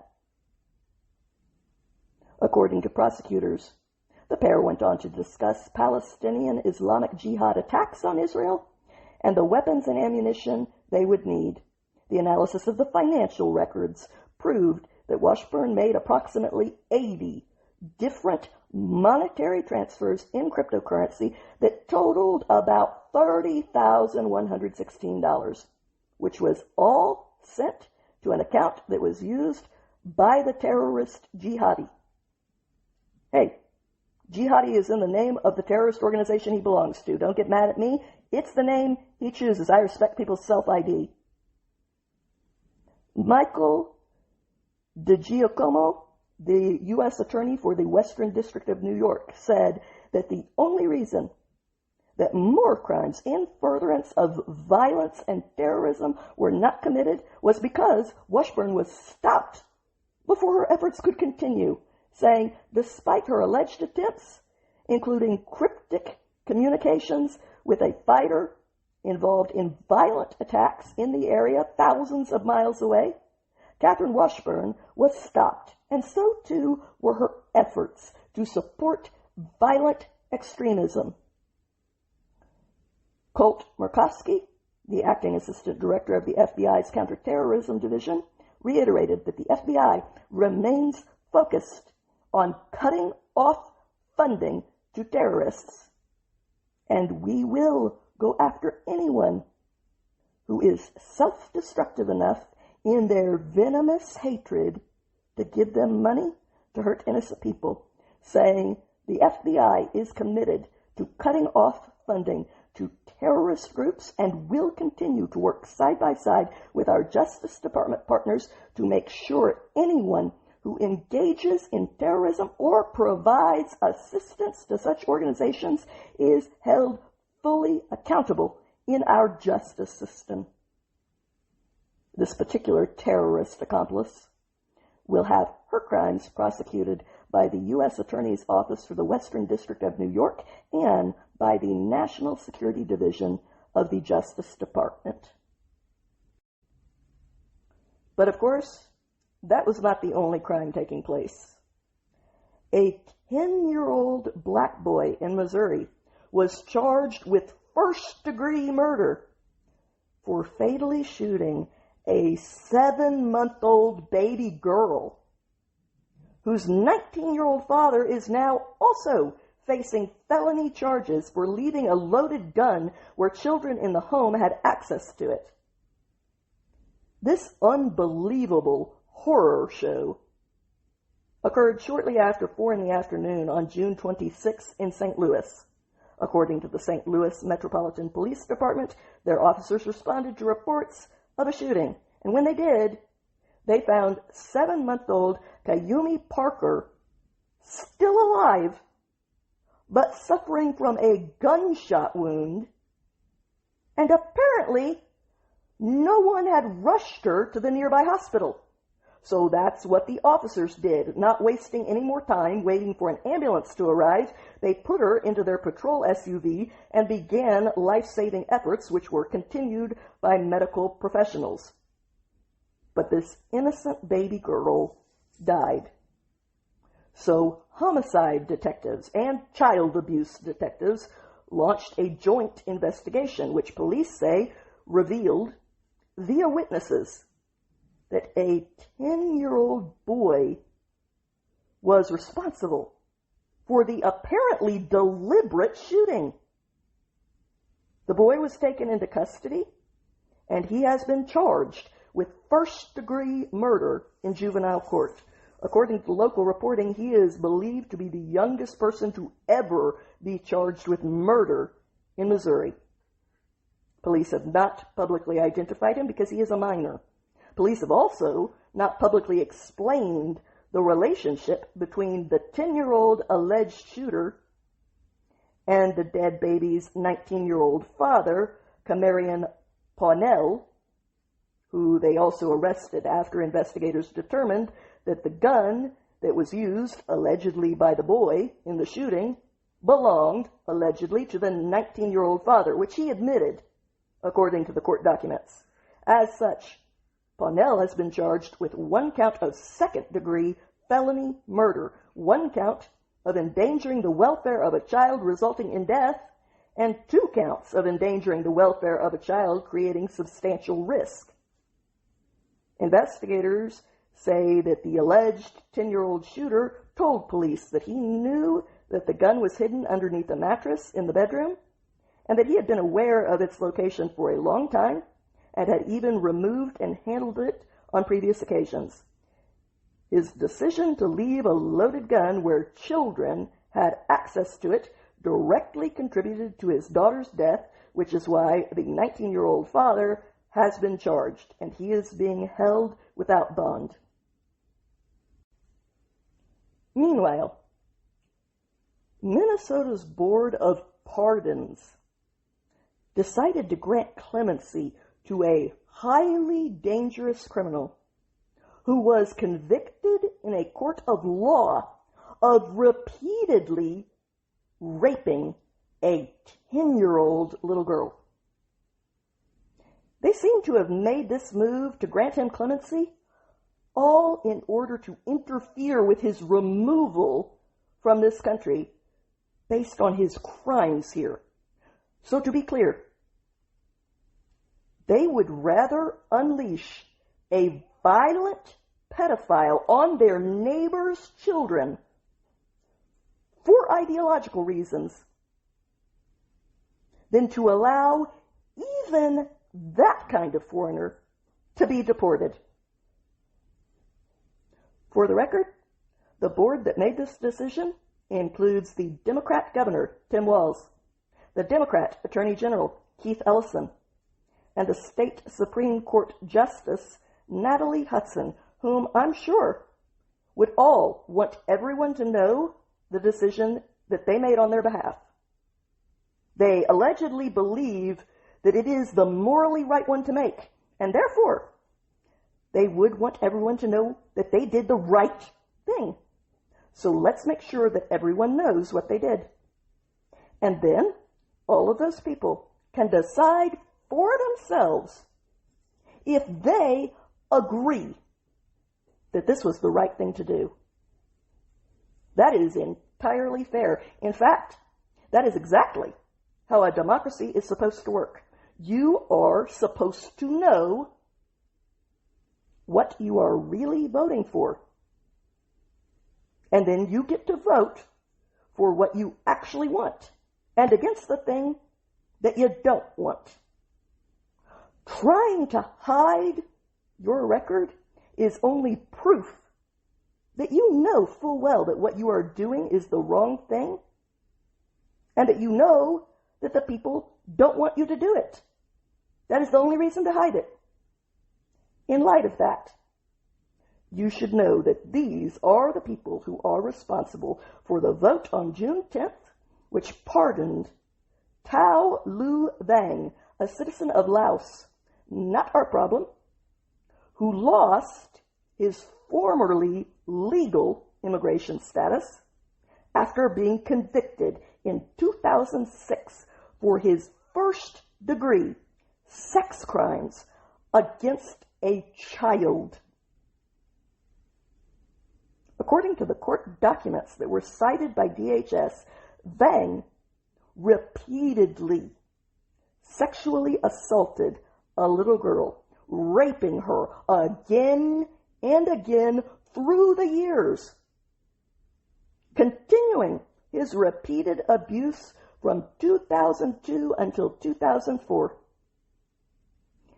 The investigators in that case reported that he also tried to pay his child victim $10 to stay silent about the abuse that he had committed against her, proving that he knew that it was illegal and morally wrong. There is nothing that is even debatable about this case. The court records show that during a police interview, Vang didn't even deny what he did. He justified it by claiming that it was a cultural thing to marry and then to have sex with girls as young as 12 years old, which would still be older than his victim. And then he argued that his victim should be arrested.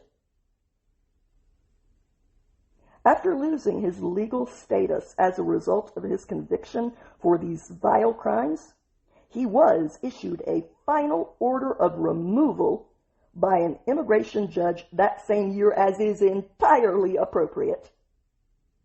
Ever since then, Vang has had the entitled audacity to refuse to accept our right to make that decision. An illegitimate option that was finally taken away from him at the start of this administration. You don't get to decide whether you accept that or not. Final order of removal is final order of removal. And feds say that he was on the verge of being deported when Democrats went out of their way to save this violent pedophile through their pardon.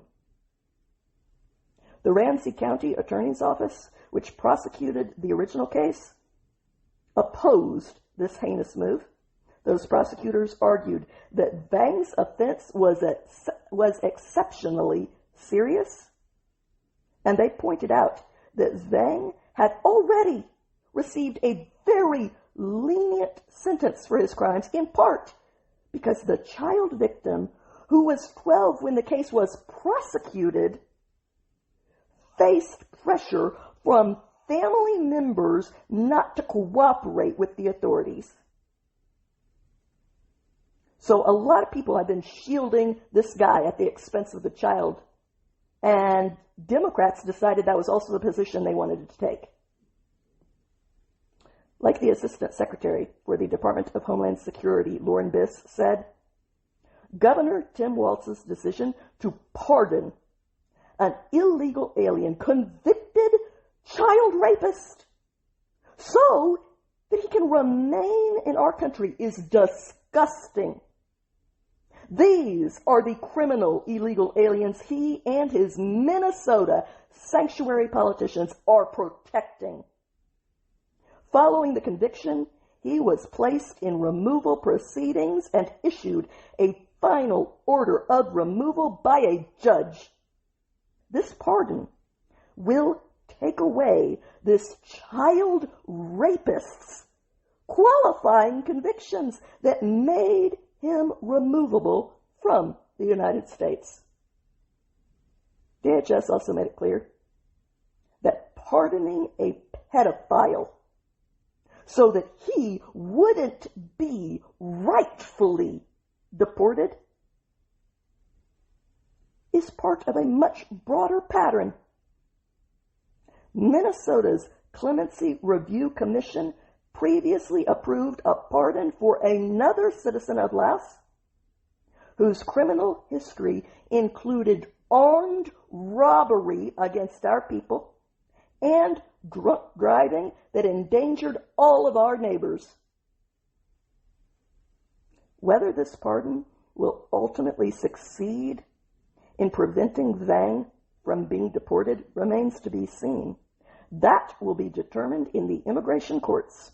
But voters need to remember that either way, Democrat politicians were willing to endanger their children and subject them to sexual abuse in order to prevent even a pedophile from being rightfully deported. And they need to vote accordingly.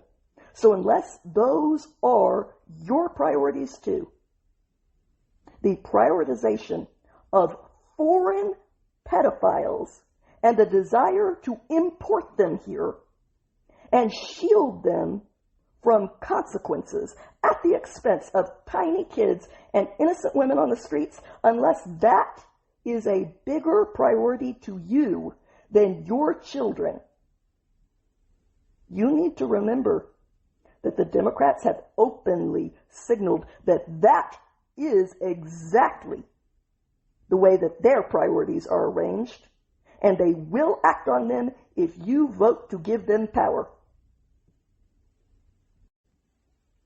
But we were not the only country having problems with foreigners from different cultures committing crimes against our children, while ideologically captured politicians continue to believe that the right thing to do when that happens is to protect the pedophile.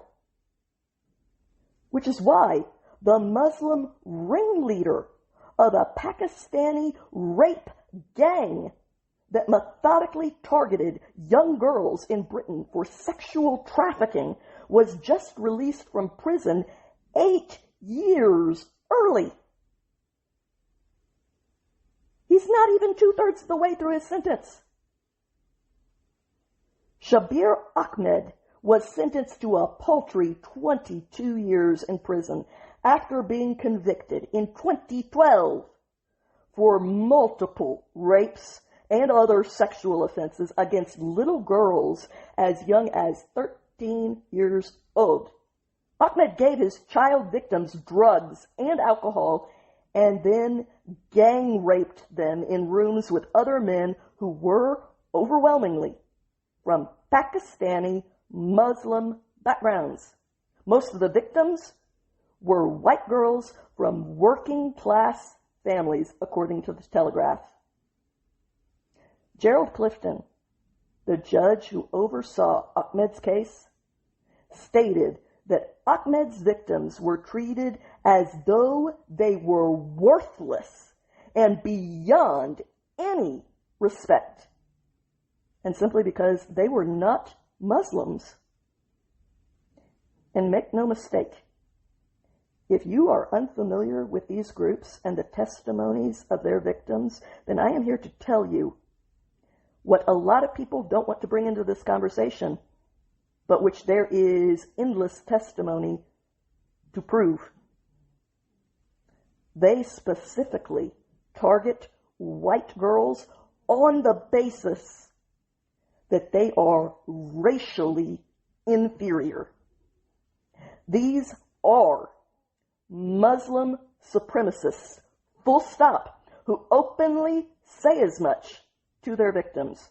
That is a repeat pattern that is found in these cases, even among the people who are willing to talk about it, a lot of them want to leave that part of the story out. There are too many victims talking about what was actually said to them to deny that. Ahmed's defense spent its time labeling the children that the grown-ass pedophile had gang raped as being prostitutes, and arguing that Judge Clifton was racist for holding him to account as though he was on equal footing with everyone else. More than 60 men were convicted just in Ahmed's huge pedophile gang in Rochdale, England. He was supposed to be behind bars until 2034. And here he is, free to roam the streets thanks to liberals.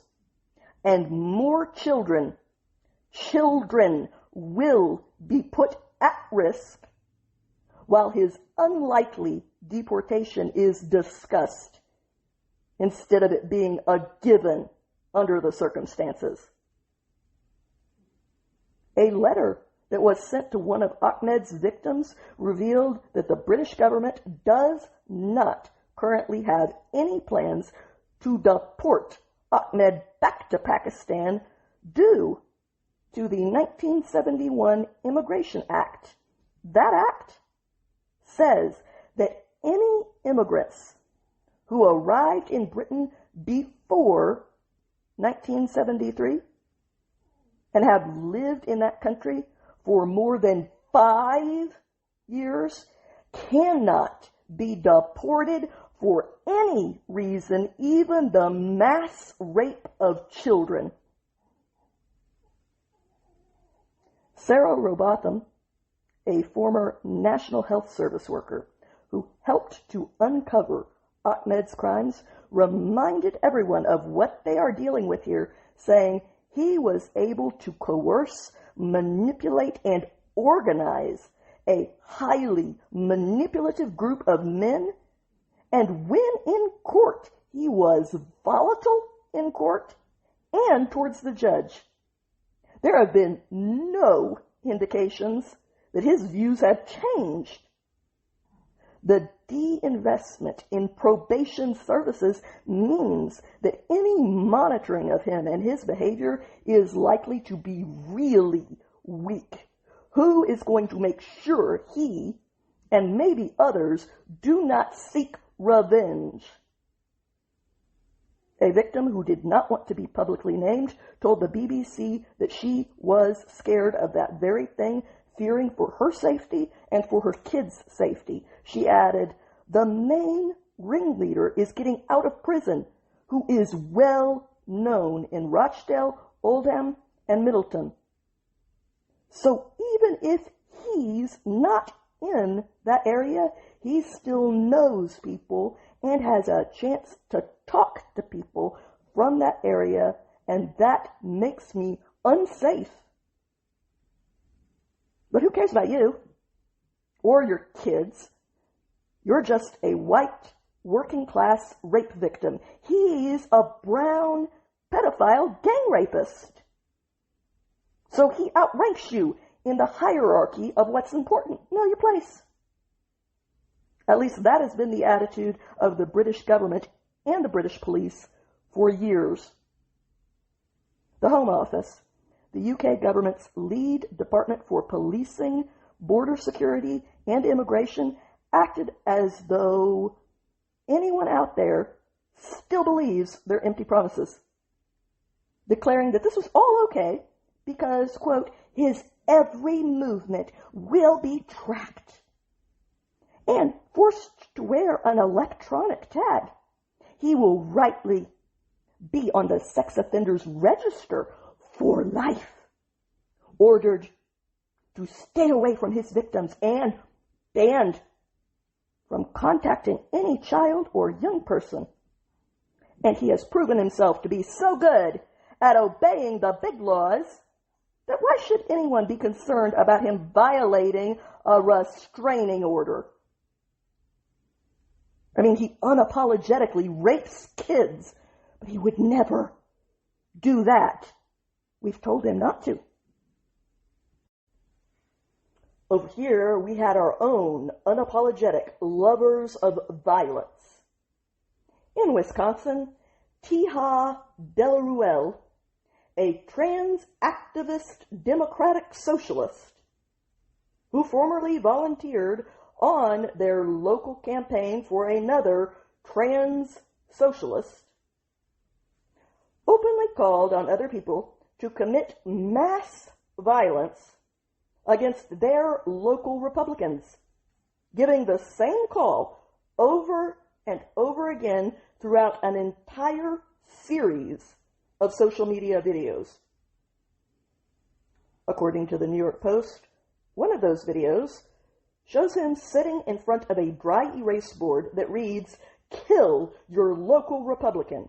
As he pointed to that message, he said, "We're going to make this the moderate position for the state of Wisconsin, but I need your help because we have 1 month to do this, so let's do it."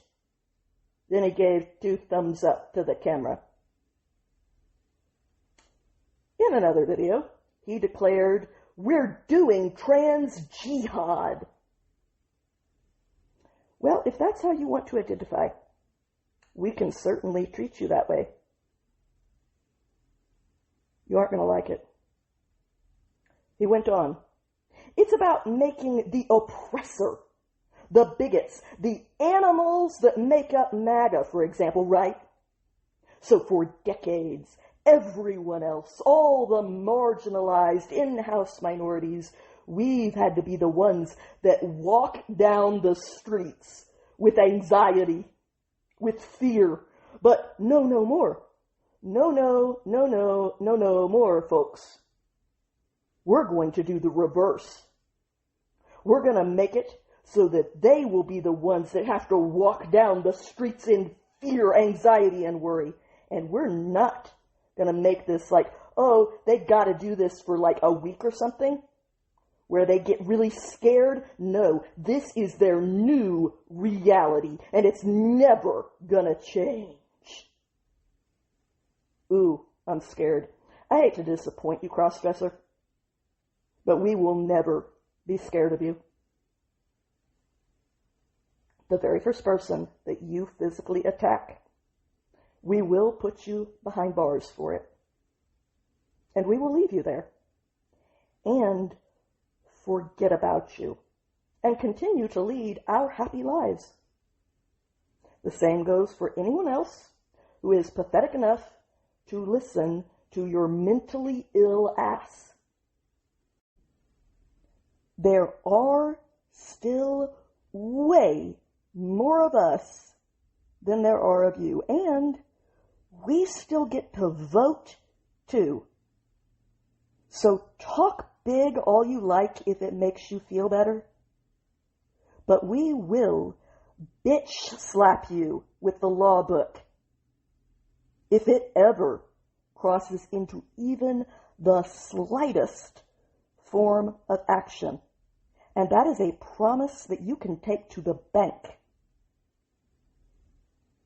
He ended the video by flashing a two-finger peace sign as he called out, "Peace," only 4 or 5 decades behind the times.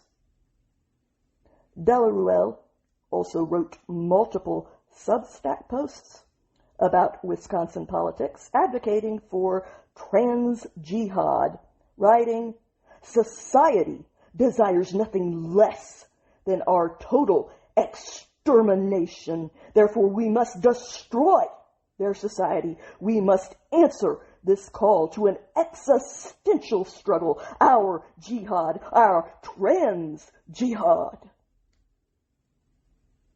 Dude, I say this to you in all honesty. We don't want to exterminate you because we truly don't even think about you or want to. As long as you leave everyone else alone, no one is interested in you. Your worldview is entirely projection.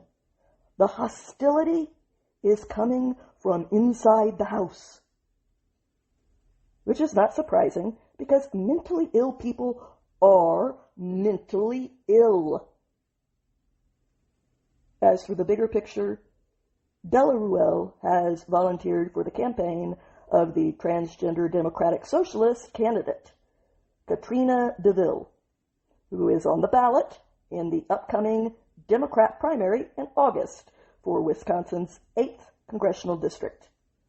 DeVille is trying to distance himself from his former campaign workers' rhetoric, which he probably actually agrees with.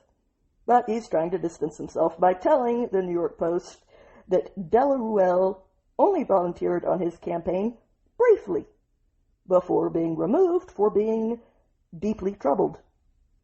No kidding.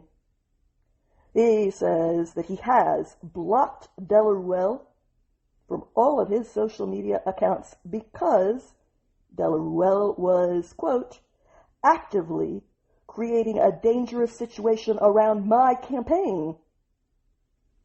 Translation: he was making him look bad by saying the quiet part out loud. You will notice he didn't say he was creating a dangerous situation for the public. He was just endangering my campaign.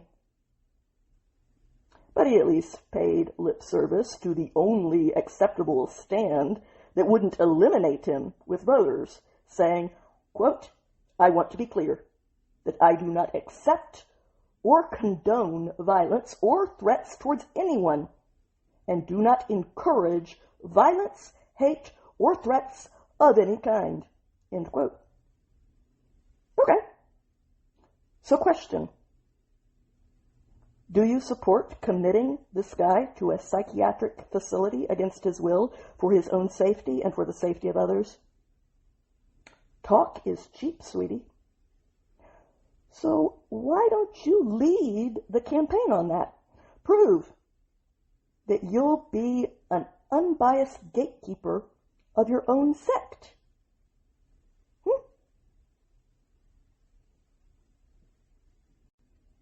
My guess is that you know what would happen to you by your own if you did that. Speaking of which, last Saturday, police arrested 36-year-old Allison Howlett a heavily armed man who also identifies as trans, after he parked a car that was loaded with guns outside of a Las Vegas casino. According to them, he had a history of repeatedly threatening to commit mass violence. Andrew Walsh of the Las Vegas Metro Police Department gave an update on his arrest on Tuesday, announcing multiple charges, including threats to commit an act of terrorism and armed resisting of an officer, among numerous other charges.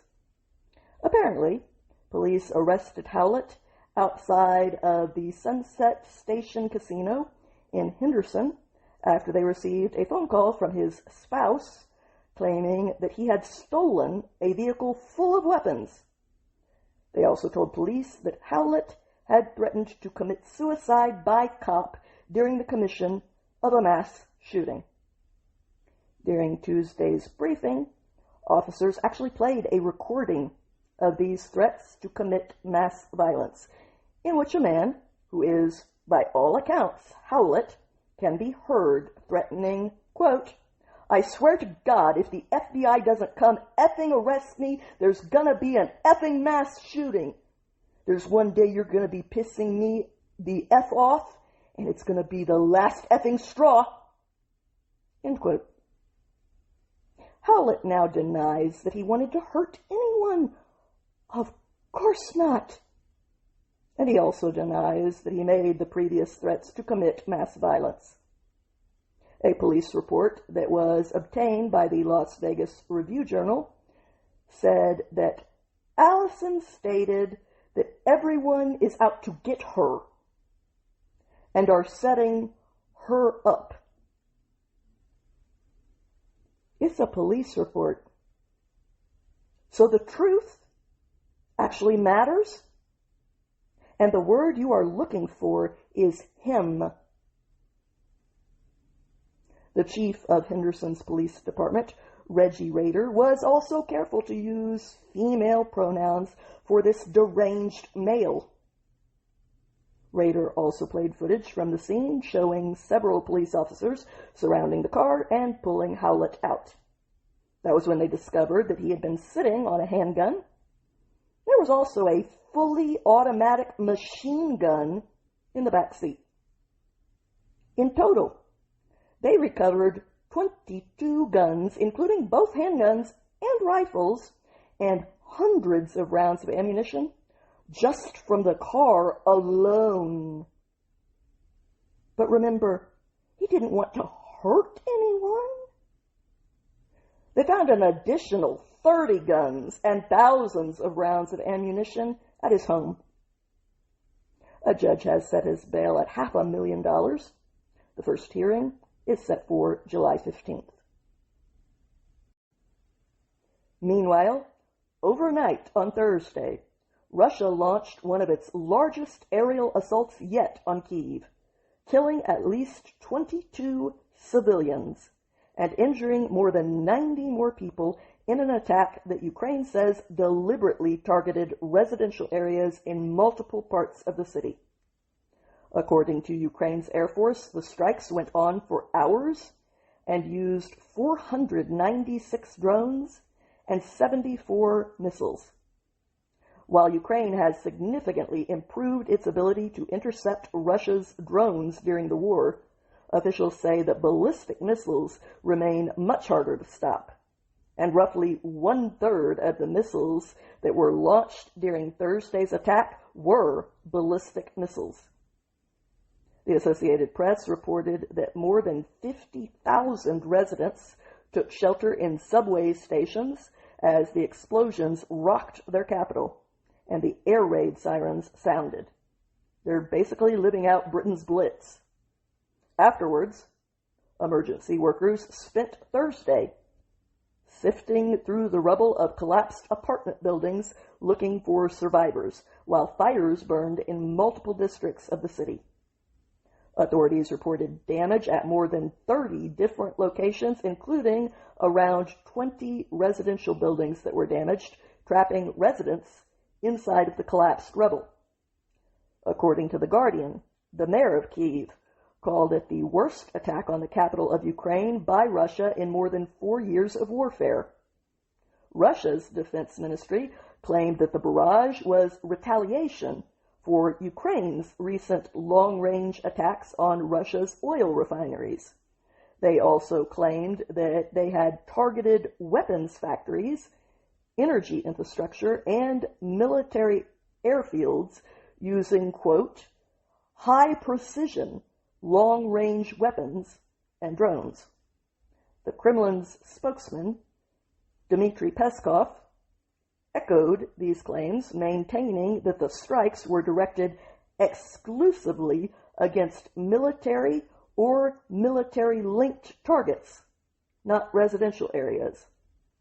Ukrainian officials rejected that narrative, pointing to the widespread damage to residential neighborhoods as the proof that these claims were not true. Their foreign minister called it immoral for Russia to frame their attacks as retaliation, given that Ukraine is defending itself against an invading force while Russia is the aggressor, while also renewing Kyiv's call for additional air defense systems from the West, particularly Patriot missiles, arguing that more effective air defense systems would have reduced the destruction. President Zelensky declared on one of the strike sites, "We are fighting alone. The victims are only Ukrainians. All we ask from our partners is that they do what they agreed to." For the last several weeks, Ukraine has made ever-intensifying drone strikes deep inside of Russia in what President Zelensky has described as a 40-day blitz targeting Russian oil infrastructure, a strategy that their officials say is designed to weaken Moscow's war effort and force Russia's President Putin towards the negotiating table. According to Ukrainian officials, their strikes have contributed to the severe fuel shortages in Russia, particularly in Crimea, where authorities have declared a state of emergency, while several other regions have also resorted to rationing gasoline after attacks on their refineries. But according to Ukrainian officials, Putin believes that time is on his side, since he only has to outlast Western support for Ukraine, while keeping up the pressure through sustained aerial bombardments. Meanwhile, as the death toll continues to rise, Kyiv officials declared Friday to be an official day of mourning for the victims of this attack. Back over here, TikTok challenges struck again, leading to the arrest of 10 teenagers in Tennessee who now face criminal charges for participating in the viral TikTok door-kicking challenge. And that's the good news. The truth is that they're lucky to be alive. The Chinese platform's door-kicking challenge takes the old trick of ringing the doorbell and then running away to a whole new level, one that is criminal and incredibly dangerous. I know the fact that the internet could promote something that is insane, criminal, and dangerous is shocking to all of us, but it's true. The TikTok challenge encourages young people to kick in the front doors of people's homes in the dead of night and then try to flee the area, which is why there are safety concerns in addition to the growing amount of property damage all across this country and even in other places around the world. You're really contributing wonderful things, aren't you? Here in the United States, the Second Amendment means that there is a very real possibility that someone gets jerked awake by a loud bang and actually reasonably believes that their home is being invaded. And if that person is armed, you stand a really good chance of being shot. And I would not blame the shooter. That doesn't mean I wouldn't think it was incredibly tragic, but I would not think they were at fault. They are not obligated to risk their life waiting to see if you are actually a danger or not. You are the one making all of the decisions in that situation. And if it backfires on you, it will be tragic. But it will also be entirely your fault. Yet the viral mind virus trend has taken on a life of its own and is growing more and more out of control. And for these teenagers from an upscale Nashville suburb, the consequences just got real. Although, thankfully, they were not life-ending. But the Franklin Police Department did arrest 10 teenagers who were all between the ages of 14 and 18 years old for kicking in people's doors in the dead of night in order to participate in this online challenge. 2 words for you. Ring cameras. Here's what went down. Shortly before midnight on Tuesday evening, law enforcement officers responded to multiple reports that they were getting about people kicking in the front doors of homes and then fleeing. At that point, not knowing what they were dealing with for sure, the police department said that it flooded the area with boots on the ground, established a perimeter, and sealed off the neighborhood. They eventually found a vehicle with all 10 of the teenage suspects inside. They also found ski masks and a BB gun inside of the car that was deliberately designed to look like an actual handgun. The 2 adults that were 18, Geo Smith and Jordan Curl, were charged with aggravated burglary, vandalism, and contributing to the delinquency of a minor. The 8 remaining suspects who were between the ages of 14 and 17 were arrested and charged in juvenile court with curfew violations, vandalism, and aggravated burglary. The Franklin Police Chief, Deb Faulkner, pointed out what is obvious to all of us, but apparently not to these kids with TikTok brain, that this dangerous trend is far from harmless. Kicking the door of an occupied home in the middle of the night creates fear and uncertainty for the people inside. Homeowners have no way of knowing whether someone is playing a prank or attempting to break into their home, and they may respond accordingly to protect themselves and their families. This story makes Franklin, a high-end suburb of Nashville that is known for its southern charm, merely the latest community to arrest teenagers that are committing crimes in order to participate in this viral challenge. According to CBS Sacramento, in Elk Grove, California, a suburb of that city, police have had 8 different incidents resulting in the arrest of 5 minors. One homeowner was out $900 to repair the damage to their door frame because that's how severe it was. The homeowner, Ronnie Monroe, also pointed out, somebody could come out with a gun, and you could never know these kids could be dead just for a stupid prank. And that is not a purely theoretical statement. In Frisco, Texas, police arrested a 58-year-old man for aggravated assault when he allegedly fired multiple rounds at the vehicle that was fleeing from a door-kicking incident. Frisco's police chief, David Shilson, pleaded, "Parents, please talk to your kids about the dangers of participating in these types of TikTok challenges." For homeowners, it is important to understand that there are legal and criminal consequences for running outside and shooting at a vehicle fleeing the scene.